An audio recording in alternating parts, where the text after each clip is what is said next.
Praise the Lord. Praise the Lord. Praise the Lord. ಪಿತನಿಗೂ ಸುತನಿಗೂ ಮತ್ತು ಪವಿತ್ರಾತ್ಮರಿಗೂ ಮಹಿಮೆಯಾಗಲಿ. ಆದಿಯಲ್ಲಿದ್ದ ಹಾಗೆ ಈಗಲೂ ಯಾವಾಗಲೂ ಸದಾ ಕಾಲಕ್ಕೂ ಸ್ತೋತ್ರ ಉಂಟಾಗಲಿ. Praise the lord. Praise the lord. ಪ್ರಭು ಯೇಸುವಿನಲ್ಲಿ ನನ್ನ ಪ್ರಿಯ ಸಹೋದರ ಸಹೋದರಿಯರೇ, ದೇವರ ಮಕ್ಕಳೇ, ಪ್ರಭು ಯೇಸು ಕ್ರಿಸ್ತರ ಕೃಪಾವರ ಪ್ರಸಾದವು, ದೇವರ ಪ್ರೀತಿಯು, ಪವಿತ್ರಾತ್ಮರ ಅನ್ಯುನ್ನತಿಯು ನಿಮ್ಮೆಲ್ಲರೊಡನೆ ಇರಲಿ. Praise the lord. Praise the lord. ಪ್ರಿಯರೇ, ಈ ಮಧ್ಯಾಹ್ನದ 3:30 ಗಂಟೆಯ ಸ್ವರ್ಗೀಯ ಮನ ಶುಶ್ರೂಷೆಗೆ ನಿಮ್ಮೆಲ್ಲರನ್ನು ಆತ್ಮೀಯವಾಗಿ ಸ್ವಾಗತಿಸುತ್ತೇನೆ. ಬನ್ನಿ, ದೇವರ ಸಾಮ್ರಾಜ್ಯವನ್ನು ಕುರಿತು ನಾವು ಧ್ಯಾನಿಸೋಣ. ದೇವರ ನಿಗೂಢ ರಹಸ್ಯವಾದಂತಹ, ಜ್ಞಾನವಾದಂತಹ ದೇವರ ಪ್ರತಿಬಿಂಬವಾಗಿರುವಂತಹ ಜ್ಞಾನವನ್ನು ಕುರಿತು ಧ್ಯಾನಿಸುವಂತಹ ಸಮಯ. Praise the lord. Praise the lord. ಪ್ರಿಯರೇ, ದೇವರ ಭರವಸೆಯಲ್ಲಿ ನಾವು ಪ್ರಯಾಣ ಮಾಡ್ತಾ ಇದ್ದೇವೆ. ದೇವರ ಭರವಸೆಯಲ್ಲಿ ನಾವು ಪ್ರಯಾಣ ಮಾಡ್ತಾ ಇದ್ದೇವೆ ಈ ಜೀವಿತದಲ್ಲಿ.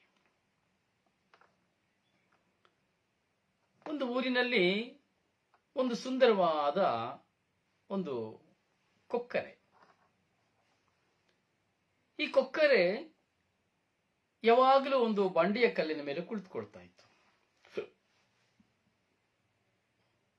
ಈ ಬಂಡೆಯ ಕಲ್ಲಿನ ಮೇಲೆ ಕುಳಿತುಕೊಂಡು ನೀರನ್ನೇ ನೋಡ್ತಾ ಇತ್ತು. ನೀವು ಕೊಕ್ಕರನ್ನ ನೋಡಿರ್ಬೋದು, ಯಾವಾಗಲೂ ಅದು ನೀರನ್ನೇ ನೋಡ್ತಾ ಇರ್ತದೆ. ಕಣ್ಣನ್ನ ಅತ್ತಿತ್ತ ಅಲುಗಾಡಿಸುವುದಿಲ್ಲ. ಏಕಾಗ್ರತೆಯಿಂದ ಒಂದೇ ಕಡೆ ಅಲುಗಾಡದೆ ಅದು ನೀರನ್ನೇ ನೋಡುತ್ತಾ ಇರುತ್ತದೆ. ಈ ನೀರನ್ನು ನೋಡುವ ಕೊಕ್ಕರೆ ಅತ್ತಿತ್ತ ಅಲುಗಾಡುವುದಿಲ್ಲ. ಯಾಕೆಂದರೆ ತನ್ನ ದೃಷ್ಟಿಯಲ್ಲಿ ಕಾಣುವ ಮೀನನ್ನ ಬೇಟೆಯಾಡಲು ಅದು ನಿಂತಿರುತ್ತದೆ. ತನ್ನ ದೃಷ್ಟಿಯನ್ನು ಕಾಣುವಂತ ಮೀನನ್ನ ಬೇಟೆಯಾಡಲು ಅದು ನಿಂತಿರುತ್ತದೆ. ಆ ಮೀನು ತನ್ನ ಹತ್ತಿರಕ್ಕೆ ಬರುವಾಗ ಆ ಕೊಕ್ಕರೆ ತನ್ನ ಕೊಕ್ಕರೆಯನ್ನು ಇಟ್ಟುಕೊಂಡು ಕಣ್ಣೋಟದಿಂದ ಆ ನೀರಿನಲ್ಲಿರುವಂತಹ ಮೀನನ್ನ ದೃಷ್ಟಿಸುತ್ತಾ ಇರುತ್ತದೆ. ತನಗೆ ಸಾಧ್ಯ ಈ ಕ್ಷಣ ಆ ಮೀನು ತನಗೆ ಸಿಗುತ್ತದೆ ಎಂಬುವಂಥದ್ದು ಅದರ ಮನಸ್ಸಿಗೆ ಬಂದ ತಕ್ಷಣ ಅದು ಸರಾಗವಾಗಿ ಹೋಗಿ ಪ್ರಪಕ್ಕನೆ ಆ ಮೀನನ್ನ ತನ್ನ ಕೊಕ್ಕೆಯಲ್ಲಿ ಹಿಡಿಯುತ್ತದೆ. ಮಿಸ್ ಆಗೋದೇ ಇಲ್ಲ. ಆ ಮೀನನ್ನ ಕೇಂದ್ರೀಕೃತವಾಗಿ ಚಿಂತಿಸಿದಂತಹ ಬೇಟೆಯಾಡುವಂತಹ ಕೊಕ್ಕರೆ ಆ ಮೀನನ್ನ ರಭಸವಾಗಿ ಹಿಡಿಯುತ್ತದೆ. ಹಿಡಿಯುವಾಗ ನೀವು ನೋಡಬಹುದು, ಕೊಕ್ಕರೆಯಲ್ಲಿ ಮೀನು ಸಿಕ್ಕುವಾಗ ಏನಾಗ್ತದೆ ಅಂದ್ರೆ ಅದು ಕೆಲವು ಸಾರಿ ಬಾಲ ಅದರ ಬಾಯಿಗೆ ಹೋಗ್ತದೆ. ಬಾಲ ಅದರ ಬಾಯಿಗೆ ಹೋಗುವಾಗ ಕೊಕ್ಕರೆ ಮೀನನ್ನ ನುಂಗುವುದಿಲ್ಲ. ಕಾರಣ, ಒಂದು ಪಕ್ಷ ಬಾಲದ ಕಡೆಯಿಂದ ಮೀನನ್ನ ಕೊಕ್ಕರೆ ನುಂಗಿದರೆ ಕೊಕ್ಕರೆ ಸತ್ತು ಹೋಗ್ತದೆ.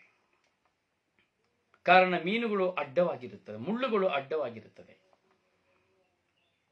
ಆದ್ದರಿಂದ ನೀರಿನಲ್ಲಿ ಹೋದಂತಹ ಕೊಕ್ಕರೆ ತನ್ನ ನೀರಿನಲ್ಲಿ ಇದ್ದುಕೊಂಡು ತನ್ನ ಬಾಯಿಯಲ್ಲಿರುವಂತಹ ಮೀನನ್ನ ಸಂಶಯವೇ ಇಲ್ಲದೆ ಬಾಯಿಯ ಕೊಕ್ಕರೆಯಿಂದ ತಲೆಯ ಭಾಗದಿಂದ ಮೇಲೆ ಬಿಸಾಡುತ್ತದೆ. ಮೀನನ್ನ ಮೇಲೆ ಬಿಸಾಡಿ ಮೀನು ಕೆಳಭಾಗಕ್ಕೆ ಬರುವಾಗ, ಮೀನಿನ ತಲೆಭಾಗ ಕೆಳಗೆ ಬರುವಾಗ ಮೀನಿನ ತಲೆಭಾಗವನ್ನ ಕೊಕ್ಕರೆ ಆ ನೀರಿನಲ್ಲಿಯೇ ಇದ್ದುಕೊಂಡು ಕೊಕ್ಕರೆಯ ಆ ಮೀನಿನ ತಲೆಭಾಗವನ್ನು ಹಿಡಿದು ನುಂಗುತ್ತದೆ. ಪ್ರಿಯರೇ, ಹೀಗೆ ನಮ್ಮ ಜೀವಿತದಲ್ಲಿ ನಮಗೆ ಒಂದು ಕೇಂದ್ರ ಬೇಕು. ನಮಗೆ ನಾವು ಧ್ಯಾನಿಸತಕ್ಕಂತಹ, ನಾವು ಜೀವಿಸತಕ್ಕಂತಹ ಈ ಜೀವಿತದಲ್ಲಿ ನಮಗೆ ಗುರಿ ಬೇಕು.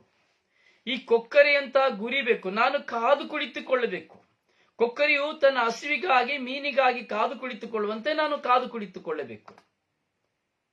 ಮನುಷ್ಯನಿಗಾಗಿ ಅಲ್ಲ, ತಿನ್ನುವುದಕ್ಕಾಗಿ ಅಲ್ಲ, ಮೋಜು ಮಾಡುವುದಕ್ಕಾಗಿ ಅಲ್ಲ, ಧರಿಸಿಕೊಳ್ಳುವುದಕ್ಕಾಗಿಲ್ಲ.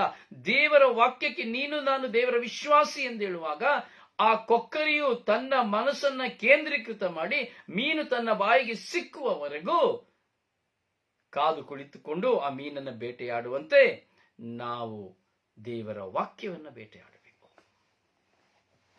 ದೇವರ ವಾಕ್ಯಕ್ಕಾಗಿ ನಾವು ಕಾದು ಕುಳಿತುಕೊಳ್ಳಬೇಕು.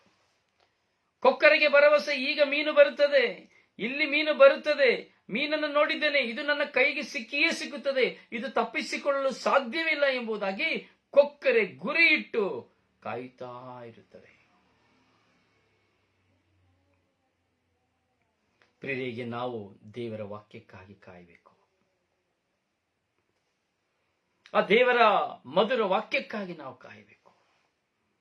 ಆ ವಾಕ್ಯವನ್ನ ಅನುಭವಿಸುವುದಕ್ಕಾಗಿ, ಆ ವಾಕ್ಯವನ್ನ ಭುಜಿಸುವುದಕ್ಕಾಗಿ, ವಾಕ್ಯವನ್ನ ಸ್ವಂತವಾಗಿಸಿಕೊಳ್ಳುವುದಕ್ಕಾಗಿ ನಾವು ಕಾಯಬೇಕು ಪ್ರಿಯರೇ. ಅದಕ್ಕೆ ಕೀರ್ತನೆಗಾರ ಹೇಳ್ತಾನೆ, ಬಾಯಾರಿದ ಜಿಂಕೆ, ಮರುಭೂಮಿಯಲ್ಲಿ ಬಾಯಾರಿದ ಜಿಂಕೆ ಆತೊರೆಯುವಂತೆ ದಣಿದನ್ನ ಮನವು ಹಂಬಲಿಸುತ್ತದೆ ನಿನಗಾಗಿ. ಒಂದು ಜಿಂಕೆ ಹೇಗೆ ನೀರಿಗಾಗಿ ಮರುಭೂಮಿಯಲ್ಲಿ ಆತೊರೆಯುತ್ತದೋ, ಆ ನೀರು ಸಿಕ್ಕುವಾಗ ಹೇಗೆ ಆ ನೀರನ್ನು ಹೋಗಿ ಸೇವಿಸುತ್ತದೋ, ಹಾಗೆ ನಾವು ದೇವರ ವಾಕ್ಯಕ್ಕಾಗಿ ಹಂಬಲದಿಂದ ಕಾದು ಕುಳಿತುಕೊಳ್ಳಬೇಕು. ಇದುವೇ ದೇವರಲ್ಲಿರುವಂತಹ ಭರವಸೆ.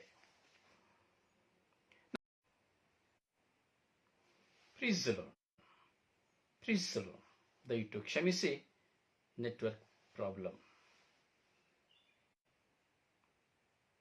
ಹೀಗೆ ನಾನು ದೇವರಿಗಾಗಿ ಕಾದು ಕುಳಿತುಕೊಳ್ಳಬೇಕು.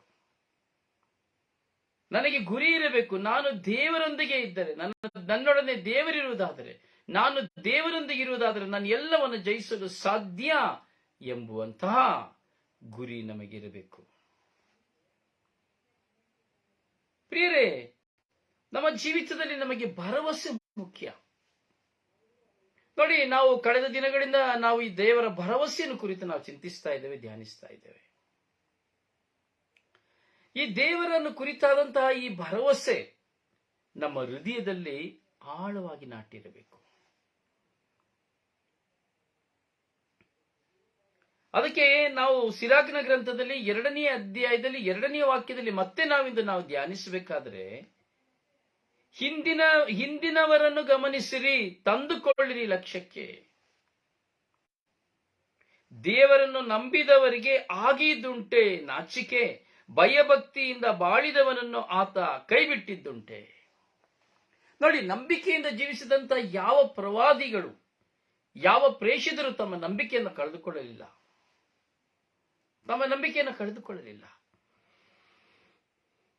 ತಮ್ಮ ನಂಬಿಕೆಯಲ್ಲಿ ಸ್ಥಿರವಾಗಿದ್ದರು. ಅಂದರೆ ದೇವರಲ್ಲಿ ಭರವಸೆಯುಳ್ಳವರಾಗಿದ್ದರು. ದೇವರು ಕೈ ಬಿಡುವುದಿಲ್ಲ ಎಂಬಂತ ಅಚಲವಾದ ವಿಶ್ವಾಸದಲ್ಲಿ ಜೀವಿಸಿದರು. ನೋಡಿ, ನಾವು ಮೋಶೆಯನ್ನು ನಾವು ನೋಡಬೇಕಾದ್ರೆ, ಮೋಶೆಯ ಜೀವಿತದಲ್ಲಿ ದೇವರು ನನ್ನನ್ನು ಕೈ ಬಿಡುವುದಿಲ್ಲ ಎಂಬ ಭರವಸೆ ಎಷ್ಟರ ಮಟ್ಟಿಗೆ ಇದ್ದಿತ್ತು ಎಂಬುದಾದರೆ, ಮೋಶೆಯ ಜೀವಿತದಲ್ಲಿ 7 ತೀರದಷ್ಟು ಮಟ್ಟಿಗೆ ಇತ್ತು.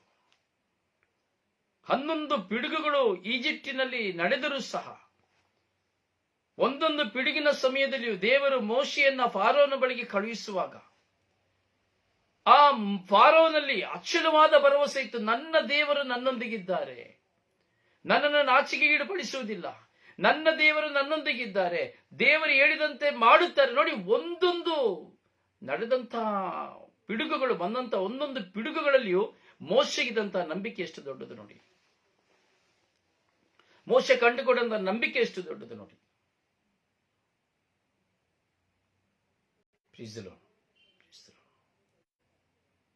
ಹೌದು ಪ್ರಿಯರೇ, ದೇವರು ಮಾಡುತ್ತೇನೆ ಹೋಗು ಎಂದು ಹೇಳುವಾಗ ನೋಡಿ, ಹೋಗು, ನಾನು ಮಾಡ್ತೇನೆ. ಇವತ್ತು ಮನುಷ್ಯರಾಗಿರುವಂತ ನಾವು ಯಾರಿಗಾದ್ರೂ ಒಂದು ಸಹಾಯವನ್ನು ಮಾಡ್ತೇವೆ ಅಂತ ಹೇಳಿ ಮಾರನೇ ದಿನ ಅದನ್ನು ಬದಲಾಯಿಸ್ಕೊಂಡು ಬಿಡ್ತೇವೆ. ಒಬ್ಬರಿಗೆ ಏನಾದ್ರೂ ಒಂದು ಕೊಡ್ತೇನೆ ಅಂತ ಹೇಳಿದ್ರೆ ಮಾರನೇ ದಿನ ಬದಲಾಯಿಸ್ಕೊಂಡು ಬಿಡ್ತೇವೆ. ನಾನು ಇನ್ನೊತ್ತಿಗೆ ಬರ್ತೇನೆ ಅಂತ ಹೇಳಿದ್ರೆ ಮಾರನೇ ದಿನ ಬದಲಾಯಿಸ್ಕೊಂಡು ಬಿಡ್ತೇವೆ. ಸಣ್ಣ ಸಣ್ಣ ವಿಷಯದಲ್ಲಿಯೂ ನಾವು ಮಾತಿಗೆ ತಪ್ಪು ಬಿಡ್ತೇವೆ. ಆದ್ರೆ ನೋಡಿ, ದೇವರು ಫಾರೋನ್ನ ಮುಂದೆ ಈಜಿಪ್ಟಿನ ಇಸ್ರಾಯೇಲನ್ನ ಬಿಡುಗಡೆ ಪಡಿಸುವುದಕ್ಕಾಗಿ ಮೋಶೆಗೆ ಹೇಳಿದ 11 ಪಿಡುಗುಗಳನ್ನ ಮಾಡ್ತಾರೆ. ಮೋಶೆ ಅಷ್ಟು ಅಚಲವಾಗಿರ್ತಾರೆ. ನೋಡಿ, ಈಗ ನೀರು ರಕ್ತವಾಗಿ ಮಾರ್ಪಾಡಾಗುತ್ತದೆ. ಮೋಶೆಗೆ ಸಂಶಯ ಬರಲಿಲ್ಲ. ಅಯ್ಯೋ, ಇದು ಹೇಗೆ ಸಾಧ್ಯವಾಗ್ತದೆ? ಈ ನೀರು ನೈಲ್ ನದಿ ರಕ್ತ ಆಗ್ಲಿಕ್ಕೆ ಸಾಧ್ಯವಾ? ಸಂಶಯ ಬರಲಿಲ್ಲ. ದೇವರು ಹೇಳ್ತಾರೆ, ನೀನು ನಿನ್ನ ಕಡ್ಡಿಯನ್ನ ಚಾಚು, ನಿನ್ನ ಕೋಲನ್ನ ನೈಲ್ ನದಿಯ ಮೇಲೆ ಚಾಚುತ್ತಾನೆ, ನೀರೆಲ್ಲವೂ ರಕ್ತವಾಗಿ ಮಾರ್ಪಾಡಾಗಿ ಹೋಗ್ತದೆ. ಈ ಒಂದೇ ಒಂದು ಭರವಸೆಯಿಂದ 11 ಪಿಡುಗುಗಳಲ್ಲಿಯೂ ಭಯವಿಲ್ಲದೆ ಫಾರೋನ ಮುಂದೆ ಮಾತನಾಡುತ್ತಾನೆ. ಕೊನೆಯಲ್ಲಿ ನಾವು ನೋಡ್ತೇವೆ, ನೀನು ಈಗ ನನ್ನ ಇಸ್ರಾಯೇಲ್ ಜನರನ್ನ ನೀನು ಬಿಡುಗಡೆ ಮಾಡದೆ ಹೋದರೆ ಚೊಚ್ಚಲು ಮಕ್ಕಳನ್ನು, ನಿನ್ನ ಚೊಚ್ಚಲು ಮಗನನ್ನು ನೀನು ಕಳೆದುಕೊಳ್ಳಬೇಕಾಗುತ್ತದೆ. ಸಂಶಯ ಬರಲೇ ಇಲ್ಲ ಈ ಮಾತನ್ನು ಹೇಳಬೇಕಾದರೂ ಸಹ ಮೋಶೆಗೆ. ಕಾರಣ ಅವನು ದೇವರಲ್ಲಿ ಭರವಸೆಯಿಂದಿದ್ದ, ದೇವರಲ್ಲಿ ನಂಬಿಕೆಯನ್ನು ಕಳೆದುಕೊಳ್ಳಲಿಲ್ಲ. ಫಾರೋನಿಗೆ ಮೋಶೆಯನ್ನ ಕತ್ತರಿಸಿ ಹಾಕಲಿಕ್ಕೆ 1 ನಿಮಿಷ ಸಾಕಾಗಿತ್ತು. ಯಾವ ಸೈನ್ಯ ಇರಲಿಲ್ಲ. ಕರೆಕ್ಟಾಗಿ ಯೋಚನೆ ಮಾಡಿ, ಯಾವ ಸೈನ್ಯವಿರಲಿಲ್ಲ ಮೋಶೆಯ ಜೊತೆ. ಇಸ್ರಾಯೇಲ್ ಜನರು ಮೋಶೆಯ ಜೊತೆ ಇರಲಿಲ್ಲ. ಆರೋನ ಮಾತ್ರ ಜೊತೆ ಇಲ್ಲಿದೆ, ಅಷ್ಟೇ, ಬೇರೆ ಯಾರು ಇರಲಿಲ್ಲ. ಈ ಒಬ್ಬನೇ ಒಬ್ಬ ಮೋಶೆ ಈ ಫಾರೋನ ಬಳಿ ಮುಂದೆ ನಿಂತು ಅಧಿಪತಿಯಂತೆ ದೇವರ ಮೇಲೆ ಭರವಸೆ ಇಟ್ಟು ಅಲ್ಲಿ ಅಷ್ಟು ಪಿಡುಗುಗಳಿಗೂ ಸಹ ಅವನು ದಾರಿಗಾರನಾಗ್ತಾನೆ. 1 ನಿಮಿಷಕ್ಕೆ ಫಾರೋನನು ಮೋಶೆಯನ್ನು ಕತ್ತರಿಸಿ ಹಾಕಬಹುದಾಗಿತ್ತು, ಹಾಕಲಿಲ್ಲ.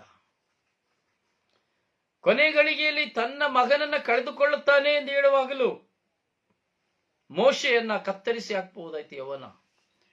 ಒಂದು ಪಕ್ಷ ಮೋಶೆಯ ಮನಸ್ಸಲ್ಲಿ ಬರ್ಬೋದಾಯ್ತು, ಅಯ್ಯೋ ಇದು ನೆರವೇರದಿದ್ರೆ ಏನ್ ಮಾಡುವುದು, 1 ಪಿಡುಗುಗಳ ಮಧ್ಯದಲ್ಲಿ ಅಯ್ಯೋ ಇದು ನೆರವೇರದೆ ಹೋದ್ರೆ ಏನ್ ಮಾಡುದು, ನಾನು ಫಾರೋನ ಹತ್ರ ಹೋಗಿ ನಾನು ಹೇಳಿಬಿಟ್ಟೆ, ಇದು ಸಂಭವಿಸದಿದ್ರೆ ಏನ್ ಮಾಡುದು, ನನ್ನ ಕೊಂದು ಬಿಡ್ತಾನಲ್ಲ ಎಂಬ ಭಯ ಅವನಲ್ಲಿ ಬರಲೇ ಇಲ್ಲ. ಅಷ್ಟು ಭರವಸೆ ದೇವರ ಮೇಲೆ, ಅಷ್ಟು ಭರವಸೆ ದೇವರ ಮೇಲೆ. ನುಡಿದದ್ದೆಲ್ಲವನ್ನ ದೇವರು ಏನೆಲ್ಲ ನುಡಿದರೋ ಅದನ್ನ ತನ್ನ ವಾಗ್ದಾನವನ್ನು ಮೀರದೆ ತಾವು ವಾಗ್ದಾನ ಮಾಡಿದ ಪ್ರತಿಯೊಂದು ಕಾರ್ಯಗಳನ್ನ ಮೋಶೆಯ ಮುಂದೆ ಮೋಶೆಯು ತಲೆ ಎತ್ತಿ ನಿಲ್ಲುವಂತೆ, ಮೋಶೆಯು ದೈವ ಪ್ರಜೆಯಿಂದ ಅರಿಯುವಂತೆ, ಮೋಶೆಯು ಆರಿಸಲ್ಪಟ್ಟವನೆಂದು ಅರಿಯುವಂತೆ, ಇವನು ದೇವರ ಪ್ರತಿನಿಧಿ ಎಂದು ಅರಿಯುವಂತೆ ದೇವರು ಫಾರೋನ ಮುಂದೆ ಮೋಶೆಯ ಮೂಲಕವಾಗಿ ಕಾರ್ಯಗಳನ್ನು ಮಾಡಿದರು. ಕೊನೆಗೆ ತನ್ನ ಚೊಚ್ಚಲ ಮಗನನ್ನು ಸಹ ಕಳೆದುಕೊಂಡನು ಫಾರೋನ. ತನ್ನ ಚೊಚ್ಚಲ ಮಗನನ್ನು ಕಳೆದುಕೊಳ್ಳುವವರೆಗೆ ಅವನು ಪರಿವರ್ತನೆ ಹೊಂದಲಿಲ್ಲ. ಕೊನೆಗೆ ಅವನಿಗೆ ಭಯವಾಯಿತು, ಇನ್ನು ನನ್ನ ರಾಜ್ಯ ನಾಶವಾಗಿ ಹೋಗ್ಬೋದು.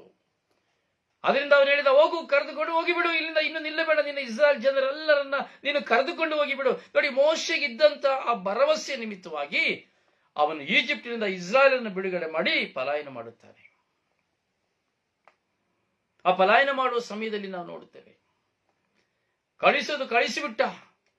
ಸ್ವಲ್ಪ ಸಮಯವಾಗುವಾಗ ಫಾರೋನನಿಗೆ ಕೋಪ ಬಂತು, ಟೆನ್ಷನ್ ಆಯ್ತು, ಡಿಪ್ರೆಸ್ ಆಯ್ತು. ಅಯ್ಯೋ, ಇಷ್ಟು ಲಕ್ಷ ಜನ ಇಷ್ಟು ದಿನ ಇಟ್ಟಿಗೆ ಮಾಡ್ತಾ ಇದ್ರು, ಕಟ್ಟಡ ಕಟ್ತಾ ಇದ್ರು, ಕೆಲಸ ಮಾಡ್ತಾ ಇದ್ರು, ನಾನು ಹೇಳಿದನೆಲ್ಲ ಮಾಡ್ತಾ ಇದ್ರು. ಅಯ್ಯೋ, ಇವರು ಹೋದರೆ ನನಗೆ ಸೇವೆ ಮಾಡುವವರು ಯಾರು, ಇವರು ಹೋದರೆ ನನ್ನ ಕಟ್ಟಡಗಳನ್ನು ಕಟ್ಟುವವರು ಯಾರು, ಇವರು ಹೋದರೆ ನನಗೆ ಬೇರೆ ಯಾರಿದ್ದಾರೆ, ನನಗೆ ಯಾವ ಊಳಿಗದವರು ಇಲ್ಲವಲ್ಲ ಎಂಬುದಾಗಿ ತಕ್ಷಣ ಅವರನ್ನು ನಾಶ ಮಾಡಿಬಿಡುವುದಕ್ಕಾಗಿ, ಅವರನ್ನು ಬಂಧಿಸುವುದಕ್ಕಾಗಿ ಫಾರೋನು ತನ್ನ ಪಡೆಯನ್ನು ಕಳಿಸುತ್ತಾನೆ.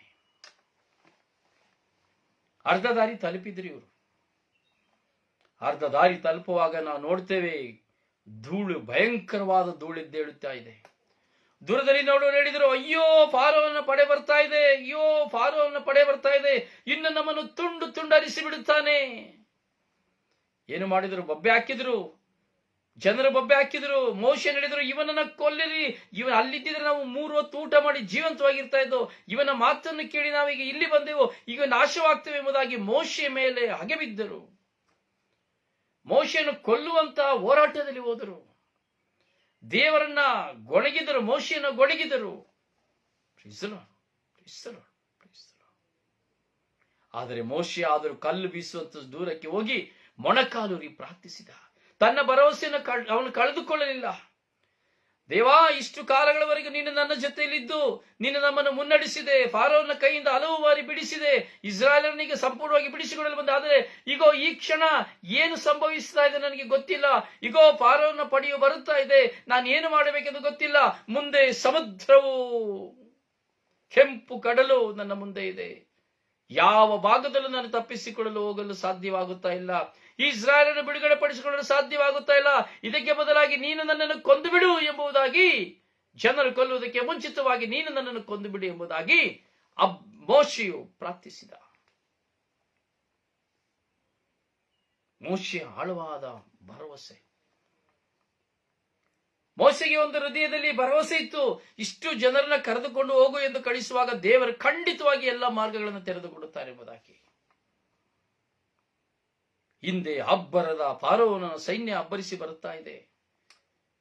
ಕೊನೆಗೆ ದೇವರು ಹೇಳಿದರು, ಮೋಸೆಸ್, ನಿನ್ನ ಕೈಯಲ್ಲಿರುವಂತಹ ದಂಡವನ್ನ ಚಾಚು, ನಿನ್ನ ಕೈಯಲ್ಲಿರುವಂತಹ ದಂಡವನ್ನ ಚಾಚು, ಸಮುದ್ರದ ಮೇಲೆ ಚಾಚು ಎಂಬುದಾಗಿ. ಮೋಶೆ ಸಮುದ್ರದ ಮೇಲೆ ದಂಡವನ್ನು ಚಾಚಿದನು. ಚಾಚುವಾಗ ಸಮುದ್ರವು ಇಬ್ಬಾಗವಾಯಿತು. ಸಮುದ್ರವು ಮಧ್ಯ ಕಡಲು ಇಬ್ಬಾಗವಾಯಿತು. ಇಬ್ಬಾಗಿ ಹೋಗುವಾಗ ಹತ್ತಿತ್ತ ಹರಿಯುವಂತ ಸರೋವರದ ನೀರು ಗೋಡೆಯಾಗಿ ನಿಂತಿತ್ತು. ಮಧ್ಯದಲ್ಲಿ ಒಣ ಭೂಮಿ ಕಾಣಲು ಪ್ರಾರಂಭಿಸಿತು. ಮಾರ್ಗವಾಯಿತು. ಇಸ್ರಾಯೇಲರೆಲ್ಲರೂ ಆಶ್ಚರ್ಯಚಕಿತರಾದರು, ಭಯಭ್ರಾಂತರಾದರು. ಇದೆಂತದ್ದು ಎಂಬುದಾಗಿ. ಮೋಶೆ ಹೇಳಿದ, ಇನ್ನು ಹೊರಡಿ, ಈ ಕಡೆಯಿಂದ ಈ ದಡದಿಂದ ಆ ದಡಿಗೆ ಹೊರಡಿಸಿದ ಇಸ್ರಾಯೇಲರನ್ನ. ನಡೆದರು, ಭಯದಿಂದ ನಡೆದು ಓಡಿದರು. ನೀರಿನ ಮಧ್ಯೆ, ಸಮುದ್ರದ ಮಧ್ಯೆ ಓಡಿದರು. ಭಯ, ಎಲ್ಲಿ ನೀರು ಮುಚ್ಚಿಬಿಡುತ್ತದೆ ಎಂಬ ಭಯ. ಮೋಶೆ ದೇವರ ನಾಮದ ನಿಮಿತ್ತವಾಗಿ ಆತನ ನಡೆಯಲು ಶುರು ಮಾಡಿದ. ನಡೆದು ದಡವು ಬಂತು. ಸಮುದ್ರದ ದಡವು ಬರುವಾಗ ಎಲ್ಲ ಇಸ್ರಾಯೇಲರು ಸಮುದ್ರದಿಂದ ಹತ್ತಿ ದಡಕ್ಕೆ ಬರುವಾಗ ದೇವರು ಹೇಳಿದರು, ಇಗೋ ನಿನ್ನ ಕೋಲನ್ನು ಮತ್ತೊಮ್ಮೆ ಸಮುದ್ರದ ಮೇಲೆ ಚಾಚು. ಚಾಚಿದ ತಕ್ಷಣ ಗೋಳಿಯಾಗಿ ನಿಂತಿದ್ದ ವಿಭಜನವಾದಂತಹ ಸಮುದ್ರದ ನೀರು ರಭಸದಿಂದ ಒಂದಾಯಿತು. ಇಸ್ರಾಯೇಲ್ ಪಡೆಗಳೆಲ್ಲವೂ ಛಿದ್ರವಾಯಿತು, ನೀರಿನಲ್ಲಿ ಆಹುತವಾಯಿತು. ಹೌದು ಪ್ರಿಯರೇ,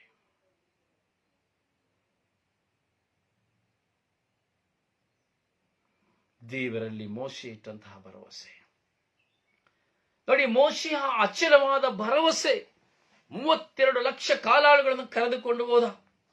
40 ವರ್ಷ ಪಯಣದಲ್ಲಿ ಇಸ್ರಾಯೇಲರು ನಡೆದರು ಮರುಭೂಮಿಯಲ್ಲಿ. ಮೋಶೆ ಮರುಭೂಮಿಯಲ್ಲಿ ಸತ್ತು ಹೋದ.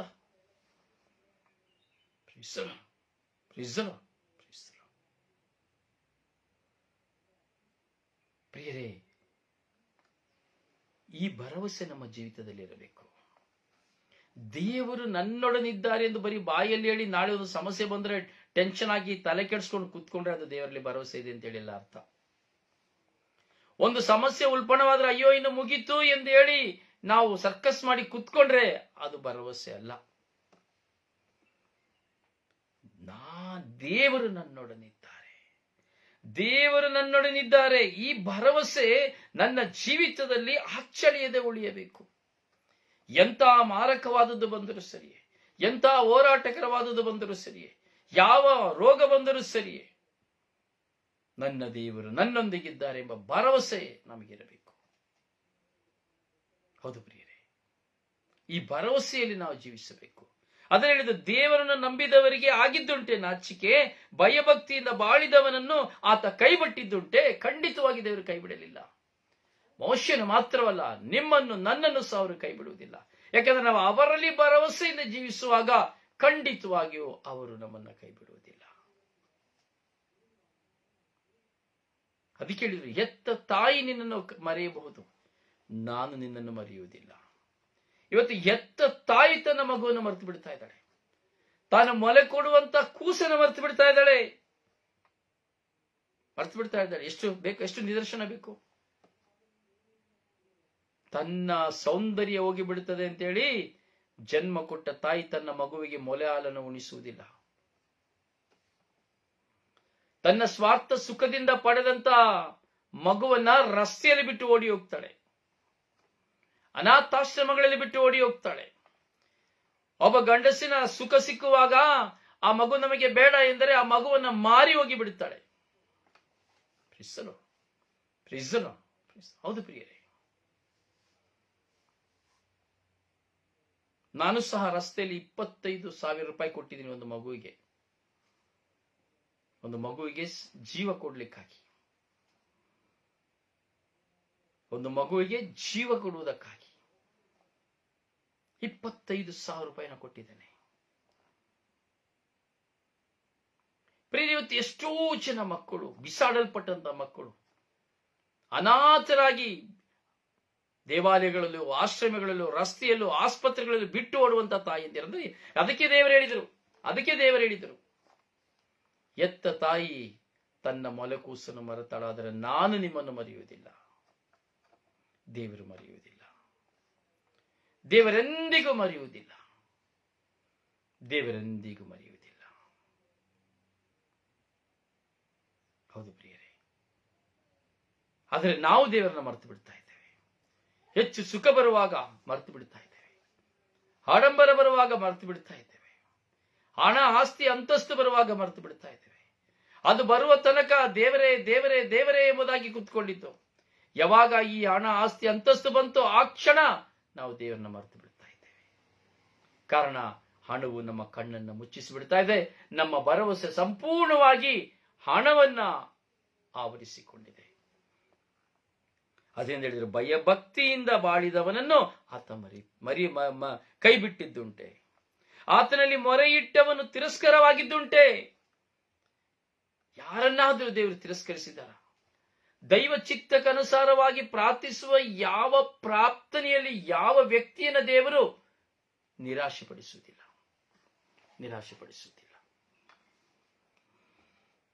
ನಾವು ಪ್ರಾರ್ಥಿಸುವಂತಹ ಪ್ರಾರ್ಥನೆಯೂ ಸಹ ದೈವ ನಿಯಮಕ್ಕನುಸಾರವಾಗಿರಬೇಕು. ದೈವ ಚಿತ್ತಕ್ಕನುಸಾರ ದೈವ ಚಿತ್ತ ಇದ್ದರೆ ಮಾತ್ರವೇ ನಾವು ಕೇಳಿದನ್ನು ಪಡೆದುಕೊಳ್ಳಲು ಸಾಧ್ಯ. ದೈವಿಚ್ಛೆ ಇಲ್ಲದೆ ನಾವು ಕೇಳಿದನ್ನು ಪಡೆದುಕೊಳ್ಳಲು ಸಾಧ್ಯವಿಲ್ಲ. ಪ್ರೀಸಲು ಆತನಲ್ಲಿ ಮೊರೆ ಇಟ್ಟವನು ತಿರಸ್ಕಾರ ಆಗಿದ್ದುಂಟೆ? ಖಂಡಿತವಾಗಿಯೂ ಇಲ್ಲ.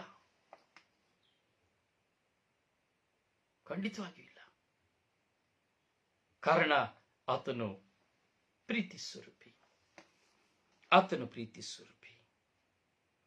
ಸರ್ವೇಶ್ವರನು ದಯಾಪೂರಿತನು, ಕನಿಕರವುಳ್ಳವನು, ಪಾಪಗಳನ್ನು ಕ್ಷಮಿಸುವವನು, ಕಷ್ಟದಲ್ಲಿರುವವರನ್ನ ರಕ್ಷಿಸುವವನು. Praise the lord. ನೋಡಿ, ಕನಿಕರವುಳ್ಳವನು ಸರ್ವೇಶ್ವರ ಸ್ವಾಮಿ. ಅವನಲ್ಲಿ ನಾವು ಭರವಸೆ ಇಡಬೇಕು. ಮನುಷ್ಯರಾಗಿರೋ ನಮ್ಮ ಮೇಲೆ ಕನಿಕರ ತೋರುವಂತವ್ರು. ನೋಡಿ, ಇಸ್ರಾಯೇಲನ್ನ ನೋಡಿ, ಮರುಭೂಮಿಯಲ್ಲಿ ಎಷ್ಟು ಕನಿಕರ ತೋರಿಸಿದ್ರು. ಹಸಿವು ಎಂದರು, ಆಕಾಶದಿಂದ ಮನ್ನವನ್ನು ಸುರಿಸಿದರು. ಕನಿಕರದ ಕರುಣೆಯಿಂದ ಸಿಕ್ಕಿದ್ದು. ಅಯ್ಯೋ, ಬಾಯೆಲ್ಲಾ ಕೆಟ್ಟೋಗಿದೆ, ಮಾಂಸ ಬೇಕೋದ್ರು. ಲಾವಕ್ಕಿಗಳು ಪೂರ್ವ ದಿಕ್ಕಿನಿಂದ ಹರಿದು ಬಂದವು. ದೇವರ ಕರುಣೆಯಿಂದ ಬಂದದ್ದು.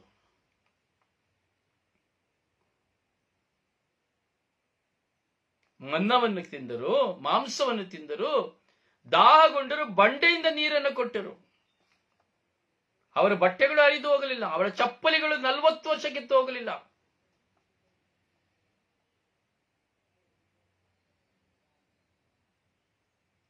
ಒಂದು ಕಡೆ ಮೇಘಸ್ತಂಭ, ಒಂದು ಕಡೆ ಅಗ್ನಿಸ್ತಂಭ.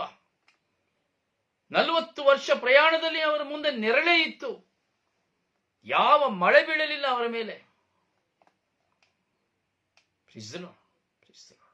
ದೇವರ ಸಂರಕ್ಷಣೆ. ಕನಿಕರವುಳ್ಳವನು, ದಯಾಪೂರಿತನು, ದಯೆಯ ಶಿಖರವಾದವನು, ಕರುಣೆಯ ಸಾಗರವಾದವನು. ಇಂತಹ ಒಂದು ದೇವರ ಮುಂದೆ ನಾವಿರುವಾಗ ನಾವು ಯಾವ ವಿಧದಲ್ಲಿ ಆ ದೇವರನ್ನ ನಾವು ಕಂಡುಕೊಳ್ತಾ ಇದ್ದೇವೆ? ಯಾವ ವಿಧದಲ್ಲಿ ನಮಗೆ ಆ ದೈವಾನುಭವ ನಾವು ಅನುಭವಿಸ್ತಾ ಇದ್ದೇವೆ? ಯಾವ ವಿಧದಲ್ಲಿ ನಾವು ಆ ದೇವರಲ್ಲಿ ಭರವಸೆ ಇಟ್ಟಿದ್ದೇವೆ? ಇವತ್ತು ನಾವು ದೇವರಲ್ಲಿ ಭರವಸೆಯನ್ನು ಕಳ್ಕೊಂಡಿರೋನೇ ಹೆಚ್ಚಾಗಿ ನಾವು ನೋಡುತ್ತೇವೆ. ಏನು ಕಾರಣ? ನನಗೆ ಬೇಕಾಗಿದ್ದು ಸಿಕ್ಕಲಿಲ್ಲ ಎಂಬ ಉದ್ದೇಶ ಕಾರಣ, ಬೇರೆ ಏನಲ್ಲ. ನನಗೆ ಬೇಕಾದದ್ದು ಸಿಕ್ಕಲಿಲ್ಲ ಎಂಬ ಉದ್ದೇಶದಿಂದ ನಾವು ದೇವರನ್ನ ನಾವು ಕಳೆದುಕೊಳ್ತಾ ಇದ್ದೇವೆ. ನಾವು ದೇವರಿಂದ ದೂರವಾಗ್ತಾ ಇದ್ದೇವೆ. ಆದರೆ ಆ ದೇವರು ದಯಾಪೂರಿತರು, ಕರುಣೆಯ ಶಿಖರವಾದ, ಕರುಣೆಯ ಕಡಲಾದವರು, ನಮ್ಮ ಪಾಪಗಳನ್ನು ಕ್ಷಮಿಸುವವರು, ಕಷ್ಟದಲ್ಲಿ ರಕ್ಷಿಸುವವರು. ಯಾರಿಗೆ? ದೇವರಲ್ಲಿ ಭರವಸೆ ಇರುವವರಿಗೆ. ದೇವರಲ್ಲಿ ಭರವಸೆ ಇರುವವರಿಗೆ, ಬೇರೆ ಯಾರಿಗೂ ಅಲ್ಲ. ಪ್ರಿಯ, ನಾವು ಕೀರ್ತನೆ 91 ಹಲವು ಸಾರಿ ನಾವು ಓದ್ತೇವೆ. ಎಷ್ಟೋ ಜನ ಬಾಯಾಟ ಹೇಳ್ತಾರೆ, ಸಂತೋಷ. ಆದರೆ ಕೀರ್ತನೆ 91 ಹೇಳುವುದರಿಂದ ಯಾವ ರಕ್ಷಣೆ ಮನುಷ್ಯರಿಗೆ ಸಿಕ್ಕುವುದಿಲ್ಲ. ಯಾವ ಗುರುಗಳ ಹತ್ರ ಆದ್ರೂ ಸರಿ, ಯಾರು ಬೇಕಾದ್ರೂ ಕಂಪ್ಲೇಂಟ್ ಮಾಡಿ. ಕೀರ್ತನೆ 91 ನಿನ್ನೆ ದಿನಂಪ್ರತಿ ಓದುವುದರಿಂದ ನಿನಗೆ ಯಾವ ರಕ್ಷಣೆ ಸಿಕ್ಕುವುದಿಲ್ಲ, ನನಗೂ ಯಾವ ರಕ್ಷಣೆ ಸಿಕ್ಕುವುದಿಲ್ಲ, ಯಾವ ಯಾಜಕ ಗುರುಗಳಿಗೂ, ಸಭಾಪಾಲಕನಿಗೂ, ಯಾವ ಶುಶ್ರೂಷಕನಿಗೂ ರಕ್ಷಣೆ ಸಿಕ್ಕುವುದಿಲ್ಲ. ಕೀರ್ತನೆ 91 ಓದುವುದರಿಂದ. ಹಾಗೆ ಕೀರ್ತನೆ 51 ಓದುವುದರಿಂದ ಯಾರ ಪಾಪಗಳು ಕ್ಷಮಿಸಲ್ಪಡುವುದಿಲ್ಲ. ಎಲ್ಲರೂ ಓದ್ತಾರೆ ಕೀರ್ತನೆ 91, ಕೀರ್ತನೆ 51, ಕೀರ್ತನೆ 91, ಕೀರ್ತನೆ 51. ಆ ಬ್ರದರ್ ಹೇಳಿದ್ರು, ಆ ಫಾದರ್ ಹೇಳಿದ್ರು, ಓದು ಓದು ಓದು ಓದ್. ಎಸ್, ಓದಿ ಓದಿ, 1000 ಸಾರಿ ಓದಿದ್ರು ತಪ್ಪಿಲ್ಲ, ಓದುವುದರಲ್ಲಿ ತಪ್ಪೇ ಇಲ್ಲ. ಆದರೆ ಕೀರ್ತನೆ 91 ಓದುವುದರಿಂದ ನಿನಗೆ ಆಶೀರ್ವಾದ ಸಿಕ್ಕುವುದಿಲ್ಲ, ಅಥವಾ ಕೀರ್ತನೆ 51 ನೀನು ಓದುವುದರಿಂದ, ಬಾಯಾಟ ಮಾಡುವುದರಿಂದ ನಿನ್ನ ಪಾಪಗಳು ಕ್ಷಮಿಸಲ್ಪಡುವುದಿಲ್ಲ. ಕೀರ್ತನೆ 91ನ ಆಶೀರ್ವಾದವನ್ನು ಪಡೆದುಕೊಳ್ಳಬೇಕಾದರೆ ಒಂದು ಆಳವಾದ ಸತ್ಯವಿದೆ. ಏನಿದೆ? ಆಳವಾದ ಸತ್ಯವಿದೆ, ನಿಗೂಢವಾದ ಸತ್ಯವಿದೆ. ಆದರೆ ಆಳವಾದ ಸತ್ಯವನ್ನ, ನಿಗೂಢವಾದ ಸತ್ಯವನ್ನ ಯಾರು ಅರ್ಥ ಮಾಡಿಕೊಳ್ಳುವುದಿಲ್ಲ. ಓದ್ತಾ ಇದ್ದೇನೆ ದಿನ ಪ್ರಾರ್ಥನೆ ಮುಗಿಸಿದ ತಕ್ಷಣ ಕೀರ್ತನೆ 91 ದೈವಾಶ್ರಿತರು ಸುರಕ್ಷಿತರು, ನಾನು ಆತನಿಗೆ ನೀನ ಬಡ ಬಡ ಬಡ ಬಡ ಬಡ. ಕೀರ್ತನೆ 51 ಪರಾತ್ಪರ ಪ್ರವೀಣ ಮೊರೆಗೆ ಪಶ್ಚಾತ್ತಾಪ ಪೂರಿತ ಪ್ರಾರ್ಥನೆ ಶುರು ಮಾಡ್ತೀವಿ. ಕೃಪಾಳು ದೇವ, ಕರುಣಿಸನ್ನನು, ಕರುಣಾನಿಧಿ, ಅಳಿಸನ್ನ ದೋಷವನ್ನು ತೊಳೆ ಪೂರ್ತಿಯಾಗಿ ಪಾಪದಿಂದನೂ ದೋಷ ಪರಿಹರಿಸಿ ಶುದ್ಧಗೊಳಿಸನ್ನನು. ಒಪ್ಪಿಕೊಂಡರಿದೋ ನಾನೇ ಅಪರಾಧಿ, ಕಟ್ಟಿದಂತೆ ಕಡೆಗೆ ಪಾಪವಿಡಿ. ಸುಮ್ಮನೆ ಅಲ್ಲಿ ಪುಸ್ತಕದಲ್ಲಿ ಬರೆದಿದ್ದ ಸುಮ್ಮನೆ ಬಾಯಿ ಪಾಠ ಮಾಡಿ ಬಡ ಬಡ ಬಡ ಬಡ ಬಡ ಹೋಗ್ತಾ ಇದ್ದೇವೆ. ಏನು ಪ್ರಯೋಜನವಿಲ್ಲ. ದೈವಾಶ್ರಿತರು ಸುರಕ್ಷಿತರು ಟೈಟ್ಲೇ ಕೊಟ್ಟುಬಿಟ್ಟಿದೆ. ಪರಾತ್ಪರನ ಪ್ರಭುವಿನ ಮೊರೆ ಒಕ್ಕಿರುವವರು ಸರ್ವಶಾಸ್ತ್ರನ ಆಶ್ರಯದಲ್ಲಿ ಸುರಕ್ಷಿತರು. ಪಕ್ಕ ಟೈಟ್ಲ್ ಇದೆ, 100% ಸತ್ಯ. ಆದರೆ ಯಾವಾಗ ದೇವರಲ್ಲಿ ನಾನು ಭರವಸೆ ಇಡುವಾಗ, ನಂಬರ್ 1 ದೇವರಲ್ಲಿ ನಾನು ಭರವಸೆ ಇಡುವಾಗ, ನಾವು ಹಾಗೆಯೇ ನೋಡಿ ಬರಬೇಕಾದ್ರೆ ಕೀರ್ತನೆಯ ಪುಸ್ತಕ 91ನೇ ಅಧ್ಯಾಯದಲ್ಲಿ 14ನೇ ವಾಕ್ಯವನ್ನು ನಾವು ಧ್ಯಾನಿಸಬೇಕು. 14ನೇ ವಾಕ್ಯ, ಅಲ್ಲಿ ಸತ್ಯದ ಗೂಢಾರ್ಥದ ತಿರುಳು ಅಲ್ಲಿ ಕಾಣ್ತದೆ. ಆ ಕಾಣುವಂಥದನ್ನ ನಾವು ನಮ್ಮ ಜೀವಿತದಲ್ಲಿ ಅನುಸರಿಸಿದ್ರೆ ಮಾತ್ರ ಕೀರ್ತನೆ 91ನ ಆಶೀರ್ವಾದ ಬಿಡುಗಡೆ, ಇಲ್ಲಾಂದ್ರೆ ಇಲ್ಲ. ಪ್ರಭು ನನ್ನ ಭಕ್ತನಾದ್ದರಿಂದ ನಾನು ಅವನನ್ನು ವಿಮೋಚಿಸುವೆನು. ನೋಡಿ, ನನ್ನ ಭಕ್ತನಾದ್ದರಿಂದ ನಾನು ಅವನನ್ನು ವಿಮೋಚಿಸುವೆನು. ನಂಬರ್ 1 ಏನಾಗಬೇಕು? ದೇವರ ಭಕ್ತನಾಗಬೇಕು. ದೇವರ ಭಕ್ತನಾಗಬೇಕು. ಯಾವಾಗ ದೇವರ ಭಕ್ತನಾಗುವುದು? ದೇವರಲ್ಲಿ ಭರವಸೆ ಇಡುವಾಗ ಮಾತ್ರವೇ, ದೇವರಲ್ಲಿ ವಿಶ್ವಾಸವಿಡುವಾಗ ಮಾತ್ರವೇ. ನನ್ನ ಭಕ್ತನಾದ್ದರಿಂದ ವಿಮೋಚಿಸುವೆನು ಅವನನ್ನ. ನಾನು ದೇವರ ಭಕ್ತನು ಅಂದ್ರೆ ಯಾವಾಗ ಅಂದ್ರೆ, ನಾನು ಆಜ್ಞೆಗಳನ್ನ ಪಾಲಿಸಿ ಪಾಪದ ಜೀವನವನ್ನು ತೊರೆದು ದೇವರ ಮುಂದೆ ನನ್ನನ್ನು ತಗ್ಗಿಸಿಕೊಳ್ಳುವುದೇ ದೇವರ ಭಕ್ತ ಎಂದು ಹೇಳಲಿಕ್ಕೆ ಸಾಧ್ಯ. ನನ್ನಲ್ಲಿ ಎಲ್ಲಾ ವಿಧವಾದ ಅನ್ಯಾಯ ಅಕ್ರಮಗಳನ್ನು ಇಟ್ಟುಕೊಂಡು ನಾನು ಪ್ರಾರ್ಥನೆ ಮಾಡಿ ದೇವರ ಭಕ್ತ ಎಂದು ಹೇಳಲು ಯಾರಿಗೂ ಯೋಗ್ಯರಲ್ಲ, ಯಾರಿಗೂ ಹೇಳಲು ಸಾಧ್ಯವಿಲ್ಲ. 2ನೇ ವಾಕ್ಯವನ್ನು ನಾವು ನೋಡುತ್ತೇವೆ, ನನ್ನ ನಾಮವನ್ನು ಅರಿತವನಾದ್ದರಿಂದ ನಾನು ರಕ್ಷಿಸುವೆನು. ಯಾವಾಗ? ಆತನ ನಾಮವನ್ನು ಅರಿತಿರಬೇಕು, ಆತನ ನಾಮದ ಶಕ್ತಿಯನ್ನು ಅರಿತಿರಬೇಕು, ಆತನು ಯಾರು ಎಂಬುದನ್ನು ಅರಿತಿರಬೇಕು. ಅರ್ಥ ಆಯ್ತಲ್ಲ? ಆತನ ಆಜ್ಞೆಗಳನ್ನ ಪಾಲಿಸಬೇಕು. 14ನೇ ವಾಕ್ಯ 91:14, ಈ 2 ವಾಕ್ಯಗಳನ್ನ ಯಾರ ಜೀವಿತದಲ್ಲಿ ಅನುಸರಿಸನೋ ಅವನಿಗೆ ಮಾತ್ರ ಈ 91ನೇ ಕೀರ್ತನೆಯ ಆಶೀರ್ವಾದ ಉತ್ತರ. ನನ್ನ ನಾಮವನ್ನು ಅರಿತವನಾದ್ದರಿಂದ ನಾ ರಕ್ಷಿಸುವೆನು, ಇಲ್ಲಾಂದ್ರೆ ಇಲ್ಲ. ನನ್ನ ಭಕ್ತನಾದರೆ ಮಾತ್ರ ನಾನು ಅವನನ್ನು ವಿಮೋಚಿಸ್ತೇನೆ, ಇಲ್ಲಾಂದ್ರೆ ಇಲ್ಲ. ಮತ್ತೆ ನಾವು ನೋಡ್ತೇವೆ, ನನಗೆ ಮೊರೆ ಇಟ್ಟಾಗ ನಾ ಕಿವಿಗೊಡುವೆನು. ಯಾವಾಗ ಈ 2 ಪಾಲಿಸ್ತಾರೋ ಅವಾಗ ನನಗೆ ಮೊರೆ ಇಟ್ಟಾಗ ನಾ ಕಿವಿಗೊಡುವೆನು. ಸಂಕಟದೊಳು ಅವನ ಸಂಗಡವಿರುವೆನು. ಅವನನ್ನು ಉದ್ಧರಿಸಿ ಘನಪಡಿಸುವೆನು, ದೀರ್ಘಾಯುಷ್ಯನ ಇತ್ತು ತೃಪ್ತಿಪಡಿಸುವೆನು, ನಾನು ನೀಡುವ ಮುಕ್ತಿಯನ್ನು ಅವನಿಗೆ ಮನಗಾಣಿಸುವೆನು. ಪ್ರೀಸಲೋ ಪ್ರೀಸಲೋ. ಇದುವೇ ತನ್ನ ದೇವರ ಭಕ್ತನಾಗಬೇಕು. ಅವನ ನಾಮವನ್ನು ಅರಿತಿರಬೇಕು, ಅವನ ನಾಮದ ಶಕ್ತಿಯನ್ನು ಅರಿತಿರಬೇಕು. ಓ ಯೇಸು ಅಂತ ಹೇಳ್ಬಿಟ್ರೆ ಅಲ್ಲ, ಸರ್ವೇಶ್ವರ ಸ್ವಾಮಿ ಅಂತ ಹೇಳ್ಬಿಟ್ರೆ ಅಲ್ಲ, ಅವರನ್ನು ಅರಿಯಬೇಕು. ಅವರು ನಮಗೆ ಬೋಧಿಸಿದ್ದನ್ನು ಅರಿಯಬೇಕು, ಅವರು ನಮಗೆ ತಿಳಿಸಿದ್ದನ್ನು ನಾವು ಅನುಸರಿಸಬೇಕು. ಒಳಿತು ಕೆಡುಕುಗಳ ಅರಿವು ಬೇಕು, ಪರಿಶುದ್ಧಮಯವಾದ ಜೀವನ ಬೇಕು. ಪ್ರೀಸಲೋ ಪ್ರೀಸಲೋ ಪ್ರೀಸಲೋ. ಹೌದು ಪ್ರಿಯರೇ, ಯೋಚಿಸಬೇಕು ಯೋಚಿಸಬೇಕು. ನಮ್ಮ ಜೀವಿತದಲ್ಲಿ ಅನೇಕ ವಿಷಯಗಳಲ್ಲಿ ನಾವು ದೇವರಲ್ಲಿ ಭರವಸೆಯನ್ನು ಕಳ್ಕೊಂಡು ಬಿಡ್ತೇವೆ. ಅವನ ಭಕ್ತರಾಗಿ ನಾವು ಜೀವಿಸಬೇಕು. ಯಾವಾಗ ನಾವು ಅವನ ನಾಮವನ್ನು ಅರಿತು ಆ ದೇವರ ಚಿತ್ತಕ್ಕನುಸಾರವಾಗಿ ಧರ್ಮಶಾಸ್ತ್ರವನ್ನ ಆಜ್ಞೆಗಳನ್ನ ಪಾಲಿಸಿ ನಡೆಯುತ್ತೇನೆ, ಅವಾಗ ಹೇಳ್ತಾ ಇದ್ದಾರೆ, ನನಗೆ ಮೊರೆ ಇಟ್ಟಾಗ ಕಿವಿಗೊಡುವೆನು, ಸಂಕಟದೊಳು ಅವನಿಗೆ ಏನೇ ಸಂಕಟ ಬಂದರೂ ನಾನು ಅವನ ಜೊತೆ ಇರುವೆನು, ಅವನನ್ನು ಉದ್ಧರಿಸಿ ಘನಪಡಿಸುವೆನು, ದೀರ್ಘಾಯುಷ್ಯನಿತ್ತು ತೃಪ್ತಿಪಡಿಸುವೆನು, ನಾನು ನೀಡುವ ಮುಕ್ತಿಯನ್ನು ಅವನಿಗೆ ಮನಗಾಣಿಸು. ಅಂದ್ರೆ ನಾನು ಯಾರು ಎಂಬುದನ್ನು ಅವನಿಗೆ ತೋರಿಸುವೆನು. ಪ್ಲೀಸ್ ಅರ್ಥ ಆಯ್ತಲ್ಲ? ಆತನಲ್ಲಿ ಮೊರೆಯಿಟ್ಟವನು ತಿರಸ್ಕಾರನಾಗಿದ್ದುಂಟೆ, ಏಕೆಂದರೆ ಸರ್ವೇಶ್ವರನು ದಯಾಪೂರಿತನು, ಕನಿಕರವುಳ್ಳವನು, ಪಾಪಗಳನ್ನು ಕ್ಷಮಿಸುವವನು, ಕಷ್ಟದಲ್ಲಿ ರಕ್ಷಿಸುವವನು. ಪ್ರೀಸಲು.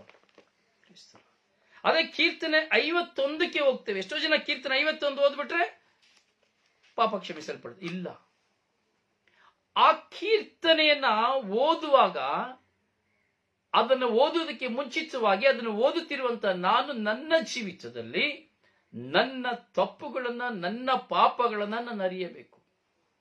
ಈ ಕೀರ್ತನೆ 51 ದಾವೀದ ಅರಸನು 40 ದಿನಗಳ ಕಾಲ ಉಪವಾಸ ಮಾಡಿ ಒಂದು ಕೋಣೆಯಲ್ಲಿ ಹಗಲು ರಾತ್ರಿ ಬಿದ್ದುಕೊಂಡು ದೇವರ ಮುಂದೆ ಕಣ್ಣೀರಿನಿಂದ ಪಶ್ಚಾತ್ತಾಪದಿಂದ ಬರೆದಂತಹ ಪ್ರಾರ್ಥನೆ ಈ ಕೀರ್ತನೆ 51ನೇ ಅಧ್ಯಾಯ. ಇದನ್ನ ತಕೊಂಡು ನಾವು ಉರು ಹೊಡೆದು ಬಿಟ್ರೆ, ಬಾಯಟ್ ಮಾಡ್ಕೊಂಡು ದಿನ ಹೇಳಿಬಿಟ್ರೆ ಯಾವ ಪಾಪ ಕ್ಷಮೆ ಸಿಕ್ಕುದಿಲ್ಲ. ನಾನು ನನ್ನ ಹೃದಯವನ್ನು ಸೀಳಿಕೊಳ್ಳಬೇಕು, ನಾನು ಮಾಡಿದ ಪಾಪಕ್ಕೆ, ಅಪರಾಧಕ್ಕೆ ಕ್ಷಮೆ ಯಾಚಿಸಬೇಕು, ಪಶ್ಚಾತ್ತಾಪ ಪಡಬೇಕು. ಆ ಕೀರ್ತನೆಗಾರನಾದ ದಾವೀದನು ಆ ದಯಾಪೂರಿತವಾದ ದೇವರನ್ನ, ಆ ಪಶ್ಚಾತ್ತಾಪ ಪೂರಿತವಾದ ತನ್ನ ಹೃದಯವನ್ನು ಸೀಳಿಕೊಂಡು ಅಲ್ಲಿ ಹೇಳಿದಂತೆ ನನ್ನ ಜೀವಿತದಲ್ಲಿ ನಾನು ಹೃದಯವನ್ನ ದೇವರ ಮುಂದೆ ಸೀಳಿಕೊಳ್ಳಬೇಕು. ಪಶ್ಚಾತ್ತಾಪ ಪಟ್ಟು, ಪಾಪಕ್ಕೆ ಪಶ್ಚಾತ್ತಾಪ ಪಟ್ಟು ದೇವರಿಗೆ ಅಭಿಮುಖರಾಗಿ, ತದನಂತರ ಈ ಅನುಭವದಲ್ಲಿ ಕೀರ್ತನೆ 51 ನಾನು ಹೇಳುವಾಗ ಅಲ್ಲಿ ನನ್ನ ಪಾಪ ಕ್ಷಮೆ ಇಲ್ಲ ಅಂದ್ರೆ ಇಲ್ಲ. ಪ್ರೀಸಲೋ ಪ್ರೀಸಲೋ ಪ್ರೀಸಲೋ. ಹೌದು ಪ್ರಿಯರೇ, ಇನ್ನು ಕೆಲವು ಸರಿ ನೋಡ್ತೇವೆ ಕೀರ್ತನೆ 121 ಕೆಲವರು ಬಾಯಾಟ್ ಮಾಡ್ಕೊಳ್ತಾರೆ. ಕೀರ್ತನೆ 121 ಬಡ ಬಡ ಬಡ ಬಡ ಬಡ ಬಡ ಬಡ ಕಾಯೋ ದೇವ ಎಂಬುವನ ಕಣ್ಣೆತ್ತಿ ಕಾಯುವ ದೇವರನ್ನ ಕುರಿತು ಅಲ್ಲಿ ಕೀರ್ತನೆಗಾರನನ್ನ ನೋಡುತ್ತೇವೆ. ದೇವರಿಂದಲೇ ನನಗೆ ಒತ್ತಾಸೆ, ಭೂಮಿ ಆಕಾಶವನ್ನು ಸೃಷ್ಟಿಸಿದವನಿಂದ ಒತ್ತಾಸೆ, ನಿನ್ನ ಕಾಲಿಡುವುದಂತೆ ನೋಡುವನಾತ, ತೂಕಡಿಸಲಾರನು, ನಿನ್ನ ಕಾಯುವನಾತ, ಇಸ್ರಾಯೇಲ್ ಕಾಯುವನು, ನಿದ್ರಿಸಲಾರನು, ಕಾಯುತ್ತಿರುವನು ಪ್ರಭು, ನಿನ್ನ ಬಲಗಡೆ ನೆರಳಿನಂತೆ ಇರುವನು, ಸೂರ್ಯನ ಯಾವುದೇ ಒಂದು ಇದರಿಂದ ನನಗೆ ಇದೆಲ್ಲವನ್ನ ಇದೆಲ್ಲ ವಾಕ್ಯ. ಆದರೆ ಈ 121 ಓದುವುದರಿಂದ ಏನು ಪ್ರಯೋಜನ ಇಲ್ಲ, ಬಾಯಟ್ ಮಾಡ್ಕೊಳ್ಳೋದ್ರಿಂದ ಏನು ಪ್ರಯೋಜನವಿಲ್ಲ. ಯಾವಾಗ ಈ ಕೀರ್ತನೆ ಈ 121 ಸಿದ್ಧಿಗೆ ಬರುವುದು ಯಾವಾಗ? ಕೀರ್ತನೆ 51 ನನ್ನ ಜೀವಿತದಲ್ಲಿ ನಾನು ಪಶ್ಚಾತ್ತಾಪದಿಂದ, ಪರಿವರ್ತನೆಯಿಂದ ಕೀರ್ತನೆ 51 ಧ್ಯಾನಿಸಿ ಅದರಂತೆ ನಾನು ನಡೆದು ದೇವರ ಆ ಕೃಪೆಯೊಂದಿಗೆ ದೈವಾಶ್ರಿತನಾಗಿ ಮನುಷ್ಯರನ್ನು ಆಶ್ರಯಿಸಿಕೊಂಡಿದಂತ ನಾನು, ಹಣ ಆಸ್ತಿಯನ್ನ, ಅಂತಸ್ತನ್ನ, ಲೋಕವನ್ನ, ಸಿರಿ ಸಂಪತ್ತನ್ನ ಆಶ್ರಯಿಸಿಕೊಂಡಿದಂತ ನಾನು ಎಲ್ಲವನ್ನ ಬಿಟ್ಟು ಈ ಕೀರ್ತನೆ 51 ಮೂಲಕವಾಗಿ ನಾನು ಪಶ್ಚಾತ್ತಾಪದ ಹೃದಯದಿಂದ ದೇವರ ಬಳಿ ಹೃದಯವನ್ನು ಸೇರಿಕೊಂಡು ಪ್ರಾರ್ಥಿಸಿ ಈ ಕೀರ್ತನೆ 91 ನಾನು ದೇವರಲ್ಲಿ ಭರವಸೆ ಇಟ್ಟು, ಅಂದರೆ ಅವನಲ್ಲಿ ದೇವರಲ್ಲಿ ಮೊರೆ ಇಡುವಾಗ ದೈವಾಶ್ರಿತನಾಗುವಾಗ, ದೇವರ ನನ್ನನ್ನು ಆಶ್ರಯಿಸಿಕೊಂಡು ಆ ದೇವರಲ್ಲಿ ಭರವಸೆ ಇಟ್ಟು ನಡೆಯುವಾಗ ಈ ಕೀರ್ತನೆ 21 ನನ್ನ ಜೀವಿತದಲ್ಲಿ ಸಿದ್ಧಿಗೆ ಬರ್ತದೆ, ಇಲ್ಲ ಅಂದ್ರೆ ಬರೋದಿಲ್ಲ.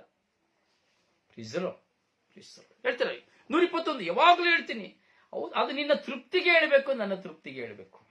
ಆದರೆ ನಿಜವಾದ ಸತ್ಯ, ಈ ವಾಕ್ಯಗಳ ಮೂಲಕವಾಗಿ ನಾವು ಭರವಸೆಯಿಂದ ನಮ್ಮ ಜೀವಿತದಲ್ಲಿ ಆ ವಾಕ್ಯಗಳನ್ನ ಜೀವವಾಗಿ, ಒಂದು ಮಾಂಸವಾಗಿ ನಾವು ವಾಕ್ಯಗಳನ್ನ ಮಾರ್ಪಡಿಸಿಕೊಳ್ಬೇಕು.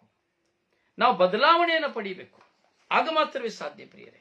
ಪ್ರಿಯರೇ, ಈ ಕೀರ್ತನೆಗಳ ಪ್ರತಿಯೊಂದು ಬರಹಗಾರನ ಅನುಭವಗಳು ಇದಲ್ಲ, ಸುಮ್ಮನೆ ಅಲ್ಲ. ಆದ್ದರಿಂದ ಕೇವಲ ಬಾಯಿಂದ ಹೊರಡುವ ಪದಗಳ ಪ್ರಾರ್ಥನೆಯಿಂದ ನಾವು ರಕ್ಷಣೆ ಹೊಂದಲು ಸಾಧ್ಯವಿಲ್ಲ. ದೇವರಲ್ಲಿ ನಾನಿಡುವ ವಿಶ್ವಾಸ, ಭರವಸೆಯಿಂದ ಮಾತ್ರವೇ ನಾನು ರಕ್ಷಣೆ ಹೊಂದಲು ಸಾಧ್ಯ. ಇಲ್ಲದಿರೇ ಖಂಡಿತವಾಗಿಯೂ ಸಾಧ್ಯವಿಲ್ಲ. ಯಾಕೆಂದರೆ ಅವನು ಪಾಪಗಳನ್ನು ಕ್ಷಮಿಸುವವನು, ಕಷ್ಟದಲ್ಲಿ ರಕ್ಷಿಸುವವನು. ಆದರೂ ಕೆಲವು ಸಾರಿ ಕೆಲವು ವ್ಯಕ್ತಿಗಳನ್ನು ನೋಡಿ ಇಲ್ಲಿ ದೇವರ ವಾಕ್ಯ ನಮ್ಮನ್ನು ಖಂಡಿಸ್ತದೆ. ದೇವರ ವಾಕ್ಯ ಸಿರಾಕನ ಗ್ರಂಥ 2ನೇ ಅಧ್ಯಾಯದಲ್ಲಿ 12ನೇ ವಾಕ್ಯಗಳನ್ನ ನೋಡಿ ಬರಬೇಕಾ, 12, 13, 14, 15 ವಾಕ್ಯಗಳನ್ನ ನಾವು ನೋಡಿ ಬರ್ಬೇಕಾದ್ರೆ ಅಲ್ಲಿ ವಾಕ್ಯ ಕಠಿಣವಾಗಿ ಖಂಡಿಸುತ್ತದೆ. ಬಲಹೀನರಾಗಿರುವಂತ ನಮ್ಮನ್ನು ನೋಡಿ, ನಮ್ಮಲ್ಲಿ ಅಂಟಿಕೊಂಡಿರುವಂತಹ ಈ ಬಲಹೀನತೆಗಳನ್ನು ನೋಡಿ ಏನ್ ಹೇಳ್ತದೆ? ಮೊದಲನೇದು, ಅಂಜುಬುರುಕರೇ, ದುರ್ಬಲರೇ, ಕಪಟ ಪಾಪಿಗಳೇ, ಧಿಕ್ಕಾರ ನಿಮಗೆ. ಅಂಜುಬುರುಕರೇ, ದುರ್ಬಲರೇ, ಕಪಟ ಪಾಪಿಗಳೇ, ಧಿಕ್ಕಾರ ನಿಮಗೆ. ನೋಡಿ, ಅಂಜುಬುರುಕರಾಗಿದ್ರು, ಭಯ ಪಟ್ಕೊಂಡು ಜೀವಿಸಿದವ್ರಿಗೂ ಧಿಕ್ಕಾರ ಹೇಳ್ತಾ ಇದೆ ವಾಕ್ಯ. ದುರ್ಬಲರು, ಅಯ್ಯೋ ನಾನೇನು ಮಾಡಕ್ಕಾಗೋದಿಲ್ಲಪ್ಪ, ಅಯ್ಯೋ ಎಲ್ಲ ದೇವ್ರ ಜೊತೆಗೆ ಕೊಡ್ತೀನಪ್ಪ. ದುರ್ಬಲ, ಅವನನ್ನು ಕುರಿತು ಸಹ ಧಿಕ್ಕಾರ ಹೇಳ್ತಾರೆ ದೇವರ ವಾಕ್ಯ. ಕಪಟ ಪಾಪಿಗಳೇ, ನೋಡಿ ಆ ಲಿಸ್ಟ್ ಅಲ್ಲಿ, ಕಪಟ ಪಾಪಿಗಳ ಲಿಸ್ಟ್ ಅಲ್ಲಿ ಇಬ್ಬರು ಸೇರ್ಕೊಂಡು ಬಿಡ್ತೇವೆ. ಕಪಟ ಪಾಪಿಗಳಿಗೆ ಧಿಕ್ಕಾರ ಸೂಚಿಸ್ತಾ ಇದೆ.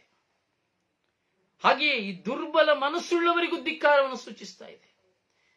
ಯಾಕೆ ಮನಸ್ಸಿನಲ್ಲಿ ದುರ್ಬಲನಾಗಿ ಆಗಿದ್ದೀಯಾ? ಬಲವುಳ್ಳವನಾಗಿರು, ಸೋತು ಹೋಗಬೇಡ, ಎದ್ದು ನಿಲ್ಲು. ದುರ್ಬಲತೆ, ದೇವರಲ್ಲಿ ಭರವಸೆಯನ್ನು ಕಳೆದುಕೊಂಡಾಗ ದುರ್ಬಲತೆ. ನಾನು ದೇವರಲ್ಲಿ ನಂಬಿಕೆಯನ್ನು ಕಳೆದುಕೊಳ್ಳುವಾಗ ದುರ್ಬಲತೆ. ನಾನು ದೇವರನ್ನ ಅರಿತುಕೊಳ್ಳದೆ ಹೋಗುವಂಥದ್ದು ದುರ್ಬಲತೆ. ಹೌದು ಪ್ರಿಯ ಸಹೋದರನೇ, ಸಹೋದರಿಯೇ, ದುರ್ಬಲ ಮನಸ್ಸುಳ್ಳವನಿಗೆ ಧಿಕ್ಕಾರ. ಆತನಿಗೆ ನಂಬಿಕೆ ಇಲ್ಲ, ಎಂತಲೇ ಆಶ್ರಯ ದೊರಕುವುದಿಲ್ಲ. ದೇವರು ನನ್ನೊಡನಿದ್ದಾರೆ ಎಂಬ ನಂಬಿಕೆ ಇಲ್ಲ. ಯಾಕಂದ್ರೆ ಯಾವಾಗ ದುರ್ಬಲತೆ ಬಂದ್ಬಿಡುತ್ತೋ ಅಲ್ಲಿ ಅಯ್ಯೋ ಏನಪ್ಪಾ ಮಾಡುದು, ಎಲ್ಲ ದೇವರಿಗೆ, ಏನೇ ನಡೀತಾ ಇದ್ರೆ ಎಲ್ಲ ದೇವರಿಗೆ. ಖಂಡಿತವಾಗಿಯೂ ಇಲ್ಲ. ದೇವರು ನಮಗೆ ಜ್ಞಾನ, ಅರಿವು, ವಿವೇಕ, ಬುದ್ಧಿಯನ್ನು ಕೊಟ್ಟಿದ್ದಾರೆ. ಪ್ರೀಸಲೋ. ಹೌದು ಪ್ರಿಯರೇ, ಅರಿಯಬೇಕು. ದುರ್ಬಲ ಮನಸ್ಸುಳ್ಳವನಿಗೆ ಧಿಕ್ಕಾರ, ಆತನಿಗೆ ನಂಬಿಕೆ ಇಲ್ಲ, ಅದರಿಂದ ಅವನಿಗೆ ದೇವರ ಆಶ್ರಯ ಸಿಕ್ಕುವುದಿಲ್ಲ. ಸಹನ ಶಕ್ತಿ ಕಳೆದುಕೊಂಡವರೇ ನಿಮಗೆ ಧಿಕ್ಕಾರ. ಸಹನಾಶಕ್ತಿ ಕಳೆದುಕೊಂಡವರೇ ನಿಮಗೆ ಧಿಕ್ಕಾರ. ಇದು ನನಗೂ ಸಹ ನೋಯೇನೆ. ನಾನು ಕೆಲವು ಸಾರಿ ಸಹನೆ ಕಳ್ಕೊಂಡು ಬಿಡ್ತೇನೆ, ಸಿಟ್ಟು ಬರ್ತದೆ. ಸಹನೆ ಕಳ್ಕೊಂಡಾಗ ಬೊಬ್ಬೆ ಕಿಚ್ಚಾಟ ಬರ್ತದೆ. ಸಹನ ಶಕ್ತಿ ಕಳೆದುಕೊಂಡವರೇ ಧಿಕ್ಕಾರ. ಯಾಕೆ ಕಳೆದುಕೊಳ್ತೀಯ ಧಿಕ್ಕಾರ? ಯಾಕೆ ನೀನು ಸಹನೆಯನ್ನು ಕಳ್ಕೊಳ್ತೀಯ? ನೀನು ಯುದ್ಧ ಮಾಡಿ ಏನ್ ಸಿಗ್ತದೆ? ನೀನು ಹೋರಾಟ ಮಾಡಿ ಏನ್ ಸಿಗ್ತದೆ? ಹೌದು ಪ್ರಿಯರೇ, ಕೆಲವು ಸಾರಿ ತುಂಬಾ ಟೆನ್ಷನ್ಗೆ ಹೋಗ್ತೀನಿ ನಾನು. ತಪ್ಪುಗಳನ್ನ ನೋಡಿ ನಾನು ಸ್ವಲ್ಪ ಖಂಡಿಸುವಾಗ, ಬೊಬ್ಬೆ ಹಾಕಿ ಹೋಗುವಾಗ, ನಾನು ಸಹನೆಯನ್ನು ಕಳ್ಕೊಳ್ಳುವಾಗ, ಹತೋಟಿಯನ್ನು ಕಳ್ಕೊಳ್ಳುವಾಗ ಸಿಟ್ಟು ಬರ್ತದೆ. ಆದರೆ 10 ನಿಮಿಷದಲ್ಲಿ ನನ್ನ ಮನಸ್ಸಲ್ಲಿ ಪಶ್ಚಾತ್ತಾಪ ಶುರುವಾಗ್ತದೆ. ನಾನು ಅವರ ಕಾಲುಗಳನ್ನು ಹುಡುಕುತ್ತೇನೆ. ಅಯ್ಯೋ ನಾನು ತಪ್ಪು ಮಾಡಿದನಲ್ಲ ಎಂಬ ಅರಿವು ನನಗೆ ಬರುವಾಗ ನನ್ನ ದೇವರ ಮುಂದೆ ನಿಂತು ಸ್ವಾಮಿಯವರ ಪಾದಗಳಲ್ಲಿ ನಾನು ಅವರ ಪಾದಗಳನ್ನು ಹುಡುಕುತ್ತೇನೆ. ಸ್ವಾಮಿ, ನನ್ನನ್ನು ಕ್ಷಮಿಸಿರಿ ಎಂಬುದಾಗಿ ನಾನು ಪ್ರಾರ್ಥಿಸುತ್ತೇನೆ. ಸಹನ ಶಕ್ತಿ, ನಾವು ಸಹನೆಯನ್ನು ಕಳ್ಕೊಂಡು ಬಿಡ್ತೇವೆ. ಏನು ಮಾಡುವಿರಿ? ಆತ ನಿಮ್ಮನ್ನು ಪರೀಕ್ಷಿಸುವಾಗ ನಿನ್ನ ಮುಂದೆ ಹಲವಾರು ಸಮಸ್ಯೆಗಳನ್ನು ಇಡ್ತಾರೆ, ಹಲವಾರು ಹೋರಾಟಗಳನ್ನು ಇಡ್ತಾರೆ. ಇದೆಲ್ಲವೂ ಅವನು ನನ್ನನ್ನು ಪರೀಕ್ಷಿಸುವುದಕ್ಕಾಗಿ. ನಾನು ದೇವರನ್ನ ಪ್ರೀತಿಸ್ತೇನೆ, ದೇವರಲ್ಲಿ ವಿಶ್ವಾಸ ಇಟ್ಟಿದ್ದೇನೆ, ನಾನು ದೇವರನ್ನ ಪ್ರೀತಿಸ್ತೇನೆ, ದೇವರಲ್ಲಿ ವಿಶ್ವಾಸ ಇಟ್ಟಿದ್ದೇನೆ, ನಾನು ಪ್ರಾರ್ಥಿಸುವನು ಎಂಬುದಾಗಿ ಹೇಳ್ತಾ ಇರುವಂತವ್ರನ್ನ ನೋಡಿ, ದೇವರು ನಮ್ಮ ಮುಂದೆ ಕೆಲವು ವಿಷಯಗಳನ್ನ ಇಡ್ತಾರೆ, ಕೆಲವು ವ್ಯಕ್ತಿಗಳನ್ನ ಇಡ್ತಾರೆ. ಯಾಕೆಂದ್ರೆ ನಮ್ಮ ಸಹನೆಯ ಪರೀಕ್ಷೆಯನ್ನು ಮಾಡುವುದಕ್ಕಾಗಿ. ಇವನು ನಿಜವಾಗಿ ನನ್ನನ್ನು ಪ್ರೀತಿಸುತ್ತಾ ಇದ್ದಾಳ, ಇವನು ನಿಜವಾಗಿ ನನ್ನನ್ನು ಪ್ರೀತಿಸುತ್ತಾ ಇದ್ದಾನ ಎಂಬುದಕ್ಕಾಗಿ ನಮ್ಮ ಮುಂದೆ ಕೆಲವು ವ್ಯಕ್ತಿಗಳನ್ನ ಕೆರಳಿಸುವಂತೆ ಮಾಡುತ್ತಾರೆ ದೇವರು. ಪ್ರೀಸರೋ ಅಲ್ಲಿ ನಾವು ಸಿಕ್ಕಿ ಬಿಡುತ್ತೇವೆ. ಕೊನೆಗೆ ಸಿಕ್ಕಿ ಬಿದ್ದಾಗ ನಾವು ಹೇಳುವಂತ ಒಂದು ಡೈಲಾಗ್ ಉಂಟು, ಫಿಲಾಸಫಿ. ಯೇಸು ಕ್ರಿಸ್ತರಿಗೆ ಕೋಪ ಬರಲಿಲ್ವಾ? ಯೇಸು ಕ್ರಿಸ್ತರಿಗೆ ಕೋಪ ಬರಲಿಲ್ವಾ? ಅಷ್ಟು ಕುಯುಕ್ತಿ ಉಳ್ಳವರು ನಾವು. ಗಂಡನ ಮುಂದೆ ಸಹನೆ ಕಳ್ಕೊಳ್ತೀವಿ, ಹೆಂಡತಿ ಮುಂದೆ ಸಹನೆ ಕಳ್ಕೊಳ್ತೀವಿ, ಎತ್ತವರ ಮುಂದೆ ಸಹನೆ ಕಳ್ಕೊಳ್ತೀವಿ, ಮಕ್ಕಳ ಮುಂದೆ ಸಹನೆ ಕಳ್ಕೊಳ್ತೀವಿ, ಅಧಿಕಾರಿಗಳ ಮುಂದೆ ಸಹನೆ ಕಳ್ಕೊಳ್ತೀವಿ, ರಸ್ತೆಯಲ್ಲಿ ವ್ಯಾಪಾರ ಮಾಡೋರ ಮುಂದೆ ಸಹನೆ ಕಳ್ಕೊಳ್ತೀವಿ, ಹೋಟೆಲ್ ಬಸ್ ಸ್ಟ್ಯಾಂಡ್ ಅಲ್ಲಿ ಸಹನೆ ಕಳ್ಕೊಳ್ತೀವಿ, ಬಸ್ಸಲ್ಲಿ ಹೋಗುವ ಸೀಟು, ಟ್ರೈನ್ ಅಲ್ಲಿ ಹೋಗುವ ಸೀಟು, ಅಲ್ಲಿಯೂ ಸಹನೆ ಕಳ್ಕೊಳ್ತೇವೆ. ಒಬ್ಬರು ಯಾರಾದರೂ ಕೈ ಮುಟ್ಟಿದ್ರೆ ಸಾಕು, ಕಾಲು ಮುಟ್ಟಿದ್ರೆ ಸಾಕು, ಸಹನೆ ಕಳ್ಕೊಳ್ತೇವೆ. ನಾನು ಕಳ್ಕೊಂಡ್ಬಿಡ್ತೀನಿ ಪ್ರಿಯರೇ, ನಾನು ಕಳ್ಕೊಂಡ್ಬಿಡ್ತೀನಿ. ನನಗಾಗಿ ಪ್ರಾರ್ಥಿಸಿ, ನನಗಾಗಿ ದಯವಿಟ್ಟು ಪ್ರಾರ್ಥಿಸಿ. ಯಾಕಂದ್ರೆ ನಮ್ಮನ್ನು ಕಾಡುವ ಅತಿಯಾದ ಬಲಹೀನಕ್ಕಾಗಿ ಬಲಹೀನಕ್ಕಾಗಿ ನಾವು ಪ್ರಾರ್ಥನಾ ಸಹಾಯ ಕೇಳಬೇಕು. ಯಾಕೆಂದ್ರೆ ಅದು ನಮ್ಮ ತಪ್ಪಿನ ಅರಿವದು. ನಾನು ನಿಮ್ಮಲ್ಲಿ ನನಗಾಗಿ ಪ್ರಾರ್ಥಿಸಿ ಎಂದು ಕೇಳಿಕೊಳ್ಳುವುದರಲ್ಲಿ ನನಗೆ ಯಾವ ನಾಚಿಕೆ ಇಲ್ಲ. ನಿಮ್ಮ ಮುಂದೆ ನಾನು ಮಂಡಿ ಊರಿ ನನ್ನ ಕೈಗಳನ್ನು ಜೋಡಿಸಿ ನಾನು ಕೇಳಿಕೊಳ್ತೇನೆ, ನನಗಾಗಿ ಪ್ರಾರ್ಥಿಸಿ ಎಂಬುದಾಗಿ. ನಿಮ್ಮ ಕೈಗಳನ್ನು ನನ್ನ ತಲೆಯ ಮೇಲೆ ಚಾಚಿ ನನಗಾಗಿ ಪ್ರಾರ್ಥಿಸಿ ಎಂದು ನಾನು ಕೇಳಿಕೊಳ್ತೇನೆ. ಯಾಕಂದ್ರೆ ನೀವು ಒಬ್ಬರು ನನಗಾಗಿ ಪ್ರಾರ್ಥಿಸ್ತಾರೆ ಅಂದ್ರೆ ನಾನು ಎಂತ ಭಾಗ್ಯವಂತನಾಗ್ತೇನೆ ಗೊತ್ತಾ. ನನ್ನಲ್ಲಿರುವಂತಹ ಬಲಹೀನತೆಗಳನ್ನು ಹೊರಬರಲು ನಾನು ಒಂದು ವ್ಯಕ್ತಿಯಲ್ಲಿ ಪ್ರಾರ್ಥನಾ ಸಹಾಯವನ್ನು ಕೇಳುತ್ತೇನೆ ಎಂಬುದಾದರೆ ಅದು ಚಿಕ್ಕ ವಿಷಯವಲ್ಲ, ತುಂಬಾ ಮಹತ್ತರವಾದ ವಿಷಯ.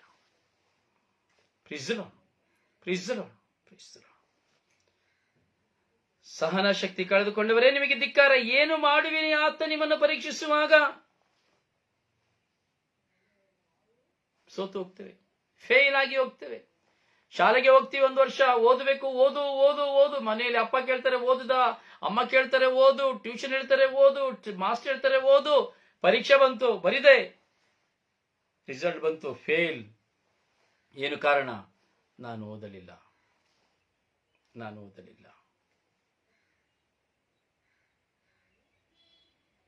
ಹಾಗೆಯೇ ದೇವರು ನಮ್ಮನ್ನು ಪರೀಕ್ಷಿಸ್ತಾರೆ. ಆ ಪರೀಕ್ಷೆಯಲ್ಲಿ ನಾನು ಉತ್ತೀರ್ಣನಾಗಲು ಸಿದ್ಧನಾಗಬೇಕು. ಸಹನೆಯ ಪರೀಕ್ಷೆ. ಹೌದು ಪ್ರಿಯರೇ, ಬೆಂಕಿಯಲ್ಲಿ ಅಕ್ಕಸಾಲಿಗನು ಬಂಗಾರವನ್ನು ಶೋಧಿಸುವ ಹಾಗೆ ದೇವರು ನಮ್ಮನ್ನು ಪರೀಕ್ಷಿಸ್ತಾರೆ. ಒಂದೊಂದು ಸಮಯದಲ್ಲಿಯೂ ದೇವರು ನಮ್ಮನ್ನು ಪರೀಕ್ಷಿಸ್ತಾರೆ. ಆದರೆ ಇದು ನಮಗೆ ಅರ್ಥ ಆಗುವುದಿಲ್ಲ, ಇದು ನಮಗೆ ಅರಿವಾಗುವುದಿಲ್ಲ. ನೋಡಿ, ಯಾರು ದೇವರಿಗೆ ಭಯಪಡೋದು? ನಿಮ್ಮ ಹತ್ರ ಒಂದು ಪ್ರಶ್ನೆ ಕೇಳ್ತೇನೆ, ತುಂಬಾ ದಿನ ಆಯ್ತು ನಾನು ಪ್ರಶ್ನೆ ಕೇಳಿ. ದೇವರಿಗೆ ಭಯಪಡುವವರು ಯಾರು ಹೇಳಿಲ್ಲ? ದೇವರಿಗೆ ಭಯಪಡುವವರು ಯಾರು?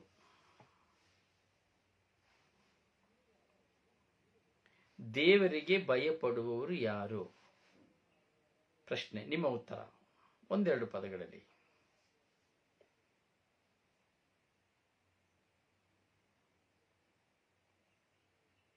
ಯಾರಪ್ಪ ದೇವರಿಗೆ ಭಯಪಡುವರು?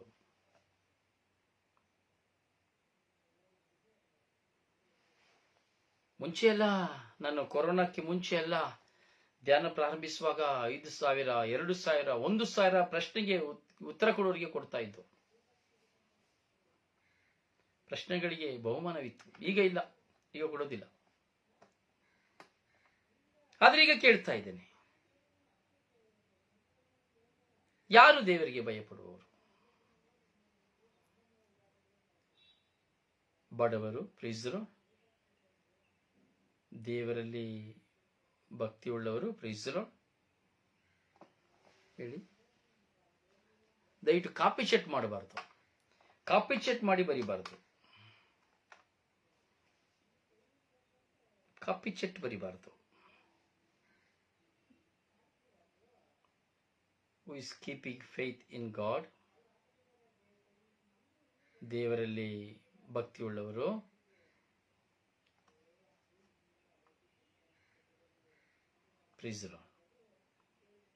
ಪ್ರಿಯರೇ, ನಾವು ನಮ್ಮ ಅನುಭವದಲ್ಲಿ ನಾವು ಉತ್ತರಗಳನ್ನ ಹುಡುಕ್ಬೇಕು, ಬೈಬಲ್ನ ಪುಟದಲ್ಲಿರುವಂತಹ ಉತ್ತರಗಳನ್ನಲ್ಲ.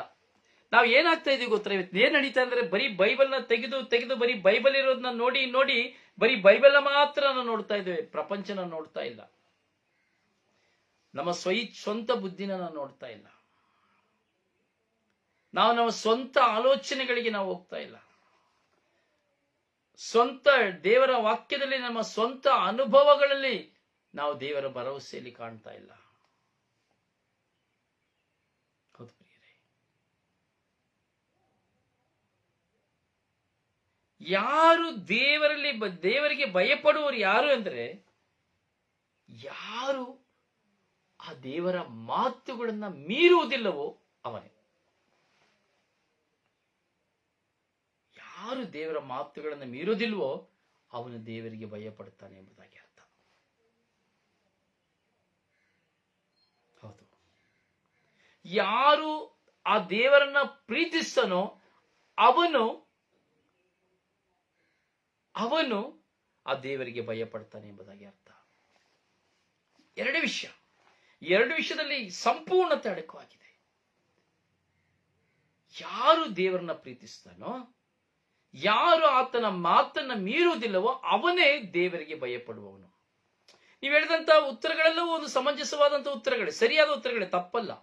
ದೇವರಲ್ಲಿ ಭಕ್ತಿ ಉಳ್ಳವನು, ಮತ್ತೆ ದೇವರಲ್ಲಿ ವಿಶ್ವಾಸವುಳ್ಳವನು, ಪಾಪಕ್ಕೆ ಹೋಗುವಾಗ ನೀವು ಬಡವರು, ಸೊ ಅನೇಕ ಉತ್ತರಗಳನ್ನ ನೀವು ಹೇಳಿದಿರಿ, ಅದೆಲ್ಲ ತಪ್ಪು ಅಂತ ಹೇಳೋದಿಲ್ಲ. ಆದರೆ ನಿಜವಾದಂತಹ ಅರ್ಥ, ನಿಜವಾದಂತಹ ತಿರುಳು, ಯಾರು ದೇವರಿಗೆ ಭಯಪಡ್ತಾನೆ ಅಂದ್ರೆ ದೇವರ ಮಾತನ್ನು ಮೀರದವನು, ಅವನು ದೇವರಿಗೆ ಭಯಪಡ್ತಾನೆ. ದೇವರಿಗೆ ಭಯಪಡುವವರು ಆತನ ಮಾತುಗಳನ್ನು ಮೀರರು, ಆತನನ್ನು ಪ್ರೀತಿಸುವವರು ಆತನ ಮಾರ್ಗಗಳನ್ನು ಅನುಸರಿಸುವರು. ತುಂಬಾ ಚೆನ್ನಾಗಿ ವಾಕ್ಯ ಹೇಳ್ತದೆ. 15ನೇ ವಾಕ್ಯ, 2ನೇ ಅಧ್ಯಾಯ, ಸಿರಾಕನ ಗ್ರಂಥ 15ನೇ ವಾಕ್ಯ. ದೇವರ ಮಾತನ್ನು ಮೀರುವುದಿಲ್ಲ. ನಾನು ದೇವರಿಗೆ ಯಾಕಂದ್ರೆ ದೇವರಿಗೆ ಭಯ ಇರುವುದರಿಂದ, ದೇವರ ಮೇಲೆ ಭಯ ಇರುವುದರಿಂದ ನಾವು ಮಾತು ಮೀರಿ. ನೋಡಿ, ಶಾಲೆಯಲ್ಲಿ ಟೀಚರು ಅಥವಾ ಒಂದು ಗುರು ಅಥವಾ ಒಂದು ಯಾರೇ ಸ್ಥಾನದಲ್ಲಿರುವವರು, ಆಳುವರ ಅಧಿಕಾರಿಗಳು ಇರ್ಬೇಕಾದ್ರೆ ನಾವು ಅವರ ಮಾತನ್ನ ಮೀರುವುದಿಲ್ಲ. ಯಾಕೆಂದ್ರೆ ಉದಾಹರಣೆಗೆ ಪೊಲೀಸ್ ಇಲ್ಲ, ಭಯ ಪಡ್ತೀವಿ. ಅದರಿಂದ ಅವ್ರ ಸುಳ್ಳು ಹೇಳೋದಿಲ್ಲ, ಸತ್ಯನೇ ಹೇಳಬೇಕು. ಸುಳ್ಳು ಹೇಳಿದ್ರೆ ಪೆಟ್ಟು ಬೀಳ್ತದೆ. ಮಕ್ಕಳು ತಂದೆ ತಾಯಿ ಹತ್ತಿರ ಸುಳ್ಳು ಹೇಳಿದ್ರೆ ಪೆಟ್ಟು ಬೀಳ್ತದೆ. ಶಾಲೆಯಲ್ಲಿ ಮಕ್ಕಳು ಟೀಚರ್ ಹತ್ರ ಸುಳ್ಳು ಹೇಳಿದ್ರೆ ಪೆಟ್ಟು ಬೀಳ್ತದೆ. ನಿಜ ಹೇಳಬೇಕು. ಮನೆಯಲ್ಲಿ ಸುಳ್ಳು ಹೇಳಿದ್ರೆ ಸರಿನೇ, ಶಾಲೆಯಲ್ಲಿ ನಿಜ ಹೇಳ್ಬಿಡ್ತಾರೆ. ದೇವರಿಗೆ ಭಯಪಡುವವರು ಆತನ ಮಾತುಗಳನ್ನು ಮೀರರು, ಆತನನ್ನು ಪ್ರೀತಿಸುವವರು ಆತನ ಮಾರ್ಗಗಳನ್ನು ಅನುಸರಿಸುವರು. ಹಾಗೆಯೇ ದೇವರಿಗೆ ಭಯಪಡುವವರು ನಿರತರಾಗಿರುವವರು ಆತನ ನಿಯಮಗಳಲ್ಲೇ. ಯಾರೆಲ್ಲ ದೇವರಿಗೆ ನಾವು ಭಯಪಡುತ್ತೇವೋ ಅವರು ಹೇಳಿದಂತಹ ಮಾತುಗಳಲ್ಲೇ, ನಾವು ವಾಕ್ಯಗಳಲ್ಲೇ, ನುಡಿಗಳಲ್ಲೇ, ಆಜ್ಞೆಗಳಲ್ಲೇ ನಾವು ಸ್ಥಿರಚಿತ್ತರಾಗಿರ್ತೇವೆ. Hallelujah, hallelujah, hallelujah. ಹೌದು ಪ್ರಿಯರೇ, ದೇವರಿಗೆ ಭಯಪಡುವಾಗ ನಾವು ಅವರು ಹೇಳಿದಂಥದ್ದನ್ನೇ ನಾವು ಅನುಸರಿಸ್ತಾ ಹೋಗ್ತೇವೆ. ಆತನನ್ನು ಪ್ರೀತಿಸುವವರು ನಿರತರಾಗಿರುವರು ಆತನ ನಿಯಮಗಳಲ್ಲೇ, ಅಂದರೆ ಅವರ ಚಿತ್ತವನ್ನು ನೆರವೇರಿಸುವುದರಲ್ಲೇ ಪಾಲುಗಾರರಾಗಿರ್ತೇವೆ. ಏನು ಮಾಡುವಾಗಲೂ ನಮ್ಮ ಮನಸ್ಸಲ್ಲಿ ಬರ್ತದೆ, ನಾನು ಮಾಡುವುದು ತಪ್ಪು ಎಂಬುದು ಮನಸ್ಸಿಗೆ ಬರ್ತದೆ. ನೀನು ಸರಿಯಾಗಿ ಇದನ್ನ ಮಾಡು, ಒಳಿತನ ಮಾಡು ಎಂಬುದು ಮನಸ್ಸಿಗೆ ಬರ್ತದೆ. ಕಾರಣ, ನಾನು ದೇವರನ್ನ ಪ್ರೀತಿಸುವ ಕಾರಣ, ದೇವರು ನನ್ನೊಡನೆ ವಾಸ ಮಾಡುವ ಕಾರಣ, ದೇವರ ಆತ್ಮರು ನಿನ್ನೊಡನೆ ವಾಸ ಮಾಡುವ ಕಾರಣ, ನಿನ್ನೊಳಗಿರುವಂತಹ ದೇವರ ಆತ್ಮರು ನನ್ನನ್ನ ಸನ್ಮಾರ್ಗದಲ್ಲಿ, ಸತ್ಯದ ಪಥದಲ್ಲಿ ನಡೆಸ್ತಾರೆ. ಅದಕ್ಕೆ ಯೋಹಾನನ ಶುಭ ಸಂದೇಶದಲ್ಲಿ 14ನೇ ಅಧ್ಯಾಯದಲ್ಲಿ ಹೇಳುವುದು, ಸತ್ಯದ ಆತ್ಮನು ನಿಮ್ಮಲ್ಲಿಗೆ ಬರುವಾಗ ಅವನು ನಿಮ್ಮನ್ನು ಸಮಗ್ರ ಸತ್ಯದೆಡೆಗೆ ಕರೆದುಕೊಂಡು ಹೋಗುವನು. ಪ್ರೀಸ್ ದಿ ಲಾರ್ಡ್. ನೋಡಿ, ಈ ಸಮಗ್ರವಾದ ಮಾತನ್ನ ಈ ಸ್ವರ್ಗೀಯ ಆತನ ಬ್ಲೆಸ್ಸಿಂಗ್ ಟೈಮ್ ಮುಖಾಂತರವಾಗಿ ಸ್ವರ್ಗೀಯ ಮನಸ್ಸು ಶುಶ್ರೂಷೆಯಲ್ಲಿ ಈ 3:30 ಗಂಟೆ ಸಮಯದಲ್ಲಿ ನಾವು ಧ್ಯಾನಿಸ್ತಾ ಇದ್ದೇವೆ. ಏನು ಕಾರಣ? ನಿಮ್ಮಲ್ಲಿ ಇರುವಂತಹ ದೈವ ಪ್ರೀತಿ, ನಿಮಗಿರುವಂತಹ ದೇವರಲ್ಲಿರುವಂತಹ ಭರವಸೆ, ಅಂದ್ರೆ ದೇವರ ವಾಕ್ಯದಲ್ಲಿ ನಿಮಗಿರುವಂತಹ ಭರವಸೆ, ಆಸಕ್ತಿ, ಕಾಳಜಿ, ಇದುವೇ ನಿಮ್ಮೆಲ್ಲರಿಗೂ ದೇವರ ಭಯವಿದೆ, ನಿಮ್ಮೆಲ್ಲರಲ್ಲಿಯೂ ದೇವರ ಭಯವಿದೆ, ನಿಮ್ಮೆಲ್ಲರಿಗೂ ಪಾಪದ ಅರಿವಿದೆ. ಯಾರೆಲ್ಲ ಈ ಸೆಷನ್ ಅಲ್ಲಿ ನೀವು ಪಾಲ್ಗೊಳ್ಳೋದಾಗ್ತಾ ಇದ್ರೆ ನೀವೆಲ್ಲರಿಗೂ ಪಾಪದ ಅರಿವಿದೆ. ಯಾವುದು ಸರಿ ಯಾವುದು ತಪ್ಪು ಅಂತ ಚೆನ್ನಾಗಿ ಗೊತ್ತು. ತಪ್ಪು ಮಾಡುವಾಗ ಪಶ್ಚಾತ್ತಾಪ ಪಡ್ತೀರಿ, ತಪ್ಪು ಮಾಡದೇ ಇರುವಾಗ ಆಲೋಚಿಸ್ತೀರಿ, ದೇವರ ಮುಂದೆ ಹೋಗುವಾಗ ಭಯ ಪಡ್ತೀರಿ. ಪ್ರೀಸಲು ಪ್ರೀಸಲು ಪ್ರೀಸಲು. ಹೌದು ಪ್ರಿಯ ಸಹೋದರನೇ ಸಹೋದರಿ, ಆತನನ್ನು ಪ್ರೀತಿಸುವವರು ನಿರತರಾಗಿರುವವರು ಆತನ ನಿಯಮಗಳಲ್ಲೇ. ಹಾಗೆಯೇ ದೇವರಿಗೆ ಭಯಪಡುವವರು ಅಣಿ ಮಾಡುವರು ತಮ್ಮ ಹೃದಯಗಳನ್ನು. Hallelujah hallelujah hallelujah. ಯಾರು ದೇವರಿಗೆ ಭಯಪಡುತ್ತಾನೋ ಅವನು ತನ್ನ ಹೃದಯವನ್ನ ಏನ್ ಮಾಡ್ತಾನೆ? ಸಂರಕ್ಷಿಸ್ತಾನೆ, ಅದನ್ನ ಫಲವತ್ತು ಮಾಡ್ತಾನೆ. ಅದರಲ್ಲಿ ಒಳ್ಳೆಯ ಆ ಹೃದಯವನ್ನ ಏನ್ ಮಾಡ್ತಾನೆ? ಅವನು ಉತ್ತುತ್ತಾನೆ, ಕಳೆಗಳನ್ನು ಕೀಳುತ್ತಾನೆ, ಕಲ್ಲುಗಳನ್ನು ಆಯುತ್ತಾನೆ, ಬಿಸಾಡುತ್ತಾನೆ, ನೀರು ಕಟ್ಟುತ್ತಾನೆ, ಗೊಬ್ಬರ ಹಾಕುತ್ತಾನೆ, ಭೂಮಿನ ಹದ ಮಾಡುತ್ತಾನೆ, ಅಣಿಗೊಳಿಸುತ್ತಾನೆ, ಸಿದ್ಧಗೊಳಿಸುತ್ತಾನೆ, ಒಳ್ಳೆ ಫಸಲಿಗಾಗಿ ಅವನು ಸಿದ್ಧಪಡಿಸುತ್ತಾನೆ. ದೇವರಲ್ಲಿ ಭಯಪಡುವವನು ಹಣಿ ಮಾಡುವನು ತನ್ನ ಹೃದಯಗಳನ್ನು. ಒಬ್ಬ ವ್ಯವಸಾಯಗಾರನು ತನ್ನ ಭೂಮಿಯನ್ನು ಹಣಿ ಮಾಡುವಂತೆ ದೇವರಿಗೆ ಭಯಪಡುವನು ತನ್ನ ಹೃದಯವನ್ನ, ಅಂದರೆ ತನ್ನ ಜೀವಿತವನ್ನ ಅವನು ಹಣಿ ಮಾಡುವನು, ಫಲವತ್ತಾದ ಭೂಮಿಯಾಗಿ ಮಾಡುವನು. ಅಲ್ಲಿ ಫಲವತ್ತಾದ ಫಸಲನ್ನು ಬೆಳೆಯಲು ಅವನು ತನ್ನ ಹೃದಯದಲ್ಲಿ ಬಿತ್ತಿಕೊಳ್ಳುವುದೆಲ್ಲವನ್ನ ಅವನು ಹಣಿ ಮಾಡುವನು. ಪ್ರೀಸಲು ಪ್ರೀಸಲು ಪ್ರೀಸಲು. ಹೌದು ಪ್ರಿಯರೇ, ನಾವು ಚಿಂತಿಸಬೇಕು. ಹಾಗೆ ದೇವರಿಗೆ ಭಯಪಡುವವನು ಆತನ ಮುಂದೆ ತಗ್ಗಿಸಿಕೊಳ್ಳುವನು, ತನ್ನ ಅಂತರಾತ್ಮನು ತಗ್ಗಿಸಿಕೊಳ್ಳುವನು. ನೆರೆಯವನ ಮುಂದೆಯೂ ಅಂತರಾತ್ಮನು ತನ್ನನ್ನು ತಗ್ಗಿಸಿಕೊಳ್ಳುವನು. ಯಾರು ದೇವರಿಗೆ ಭಯಪಡುತ್ತಾನೋ ಅವನು ತನ್ನನ್ನು ತಗ್ಗಿಸಿಕೊಳ್ಳುವನು. ಕ್ರೈಸ್ತರು ಹೇಳ್ತಾರೆ, ತನ್ನನ್ನು ತಗ್ಗಿಸಿಕೊಂಡವರನ್ನು ನಾನು ಉನ್ನತಿಗೆ ಏರಿಸುವೆನು. ನಾವು ನಮ್ಮನ್ನು ತಗ್ಗಿಸಿಕೊಳ್ಳಬೇಕು. ನಾವು ನಮ್ಮನ್ನು ತಗ್ಗಿಸಿಕೊಳ್ಳಬೇಕು.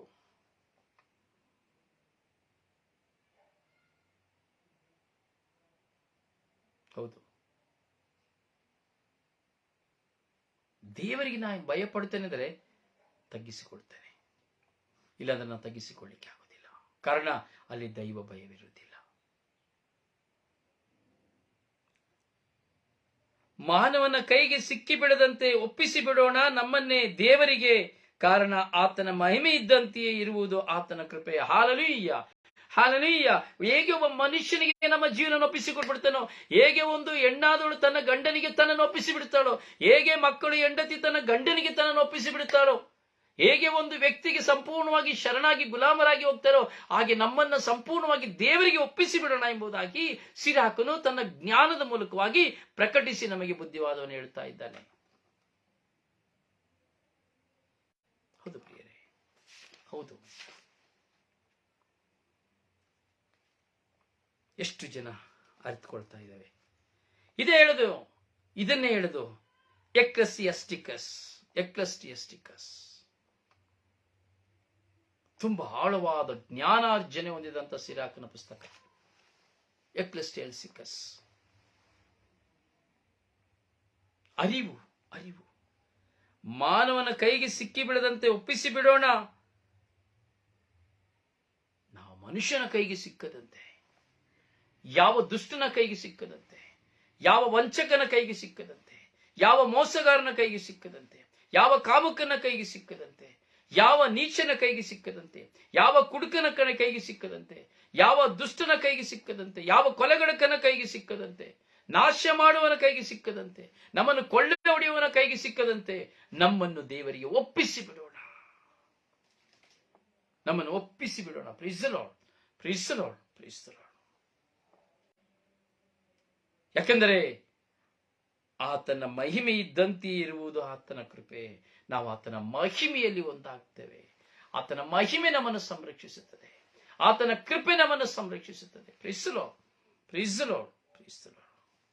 ಹೌದು ನನ್ನ ಸಹೋದರನೇ ಸಹೋದರಿಯೇ, ನಮಗೆ ಅನುಭವಗಳಾಗಬೇಕು, ದೇವರ ವಾಕ್ಯದ ಅನುಭವ. ಸುಮ್ಮನೆ ದೇವರ ಭಯ ಅಂತ ಬಾಯಲ್ಲಿ ಹೇಳಿದ್ರಲ್ಲ ನೋಡಿ, ದೇವರ ಭಯವನ್ನು ಕುರಿತು ನಾವು ನೋಡಬೇಕಾದರೆ ನಾವು ತುಂಬಾ ಚೆನ್ನಾಗಿ ಧ್ಯಾನಿಸ್ತೇವೆ ವಾಕ್ಯವನ್ನ. 15ನೇ ಸಿರಾಕನ ಗ್ರಂಥ 2ನೇ ಅಧ್ಯಾಯ 15ನೇ ವಾಕ್ಯದಿಂದ ನಾವು ದೇವರ ಭಯ ಹೊಂದಿದವನಿಗೆ ಯಾವ ಯಾವ ಜ್ಞಾನಗಳು ಯಾವ ಯಾವ ಸ್ವಭಾವಗಳು ಇರಬೇಕು ಎಂಬುದನ್ನು ಪ್ರಕಟಿಸ್ತಾ ಇದೆ. ಹಾಗೆಯೇ ದೇವರಲ್ಲಿ ನಂಬಿಕೆ ಇಟ್ಟವನಿಗೆ ಏನೆಲ್ಲ ಸಂಭವಿಸುತ್ತದೆ, ಏನೆಲ್ಲ ಪ್ರತಿಫಲ ಪಡೆಯುತ್ತದೆ ಎಂಬುದನ್ನು ಸಹ ಸಿರಾಕನ ಗ್ರಂಥ 2ನೇ ಅಧ್ಯಾಯದಲ್ಲಿ ನಾವು 10ನೇ ವಾಕ್ಯದಿಂದ ನಾವು ಧ್ಯಾನಿಸ್ತೇವೆ.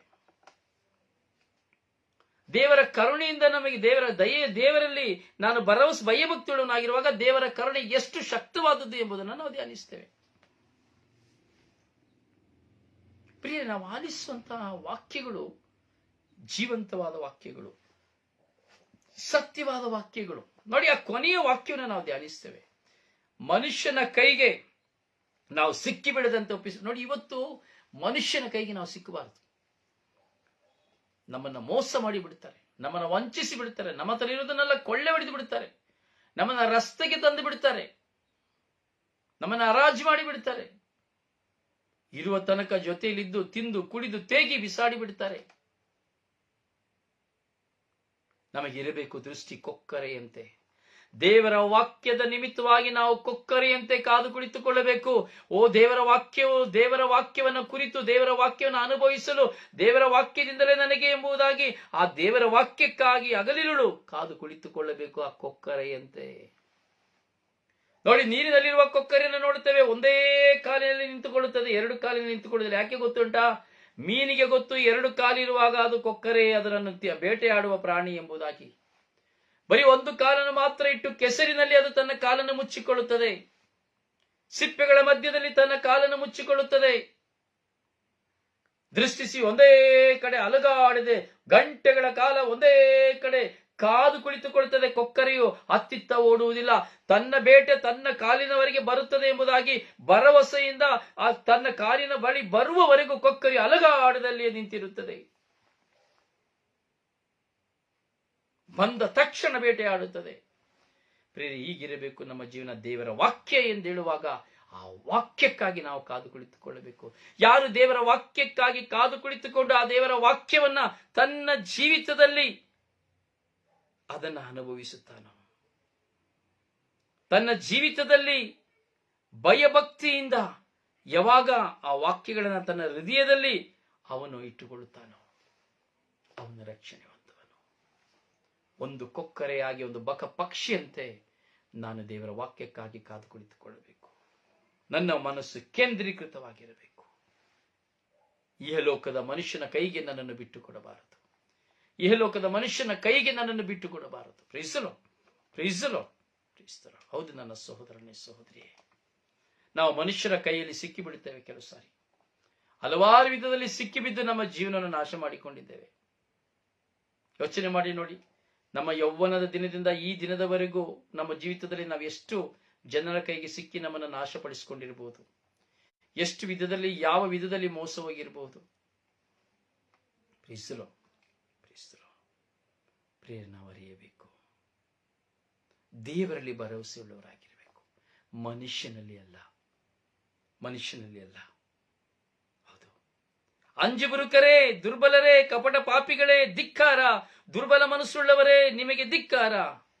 ಯಾಕಂದ್ರೆ ನಿಮಗೆ ಆತನಲ್ಲಿ ನಂಬಿಕೆ ಇಲ್ಲ. ಸಹನ ಶಕ್ತಿ ಕಳೆದುಕೊಂಡವರೇ, ನಿಮಗೆ ಧಿಕ್ಕಾರ.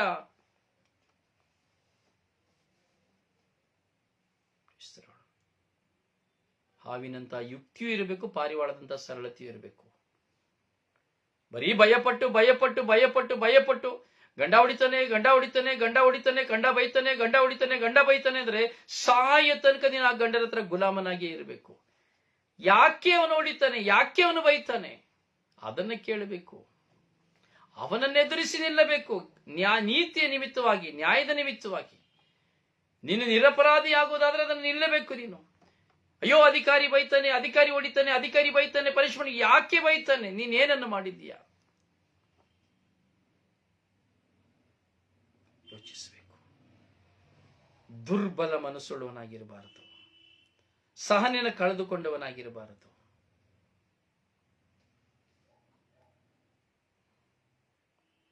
ದುರ್ಬಲತೆ ಅಂದ್ರೆ ಬಲಹೀನತೆ, ಎಲ್ಲ ವಿಷಯದಲ್ಲಿ ಬಲಹೀನರಾಗಿರಬಾರದು.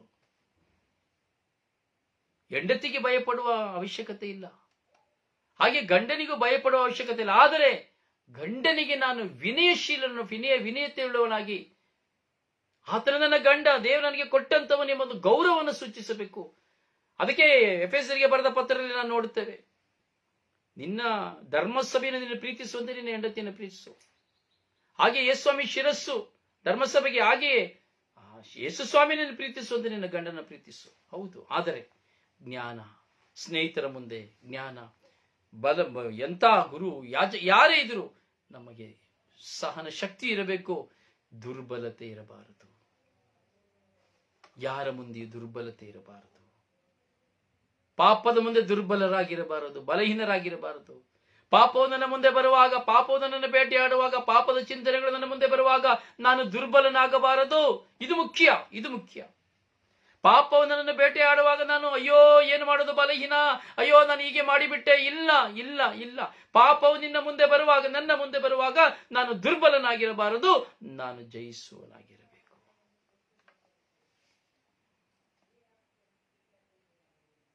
ಪಾಪಕ್ಕೆ ಗುಲಾಮನಾಗಿ ಹೋಗುವುದಾದರೆ ನನ್ನಲ್ಲಿರುವಂತಹ ದೇವರ ಕೃಪೆ ನಾನು ಕಳೆದುಕೊಂಡು ಬಿಡ್ತೇನೆ. ನಾನು ದೈವ ಭಯವುಳ್ಳವನು ಎಂದು ಹೇಳುವುದು ಸುಳ್ಳು.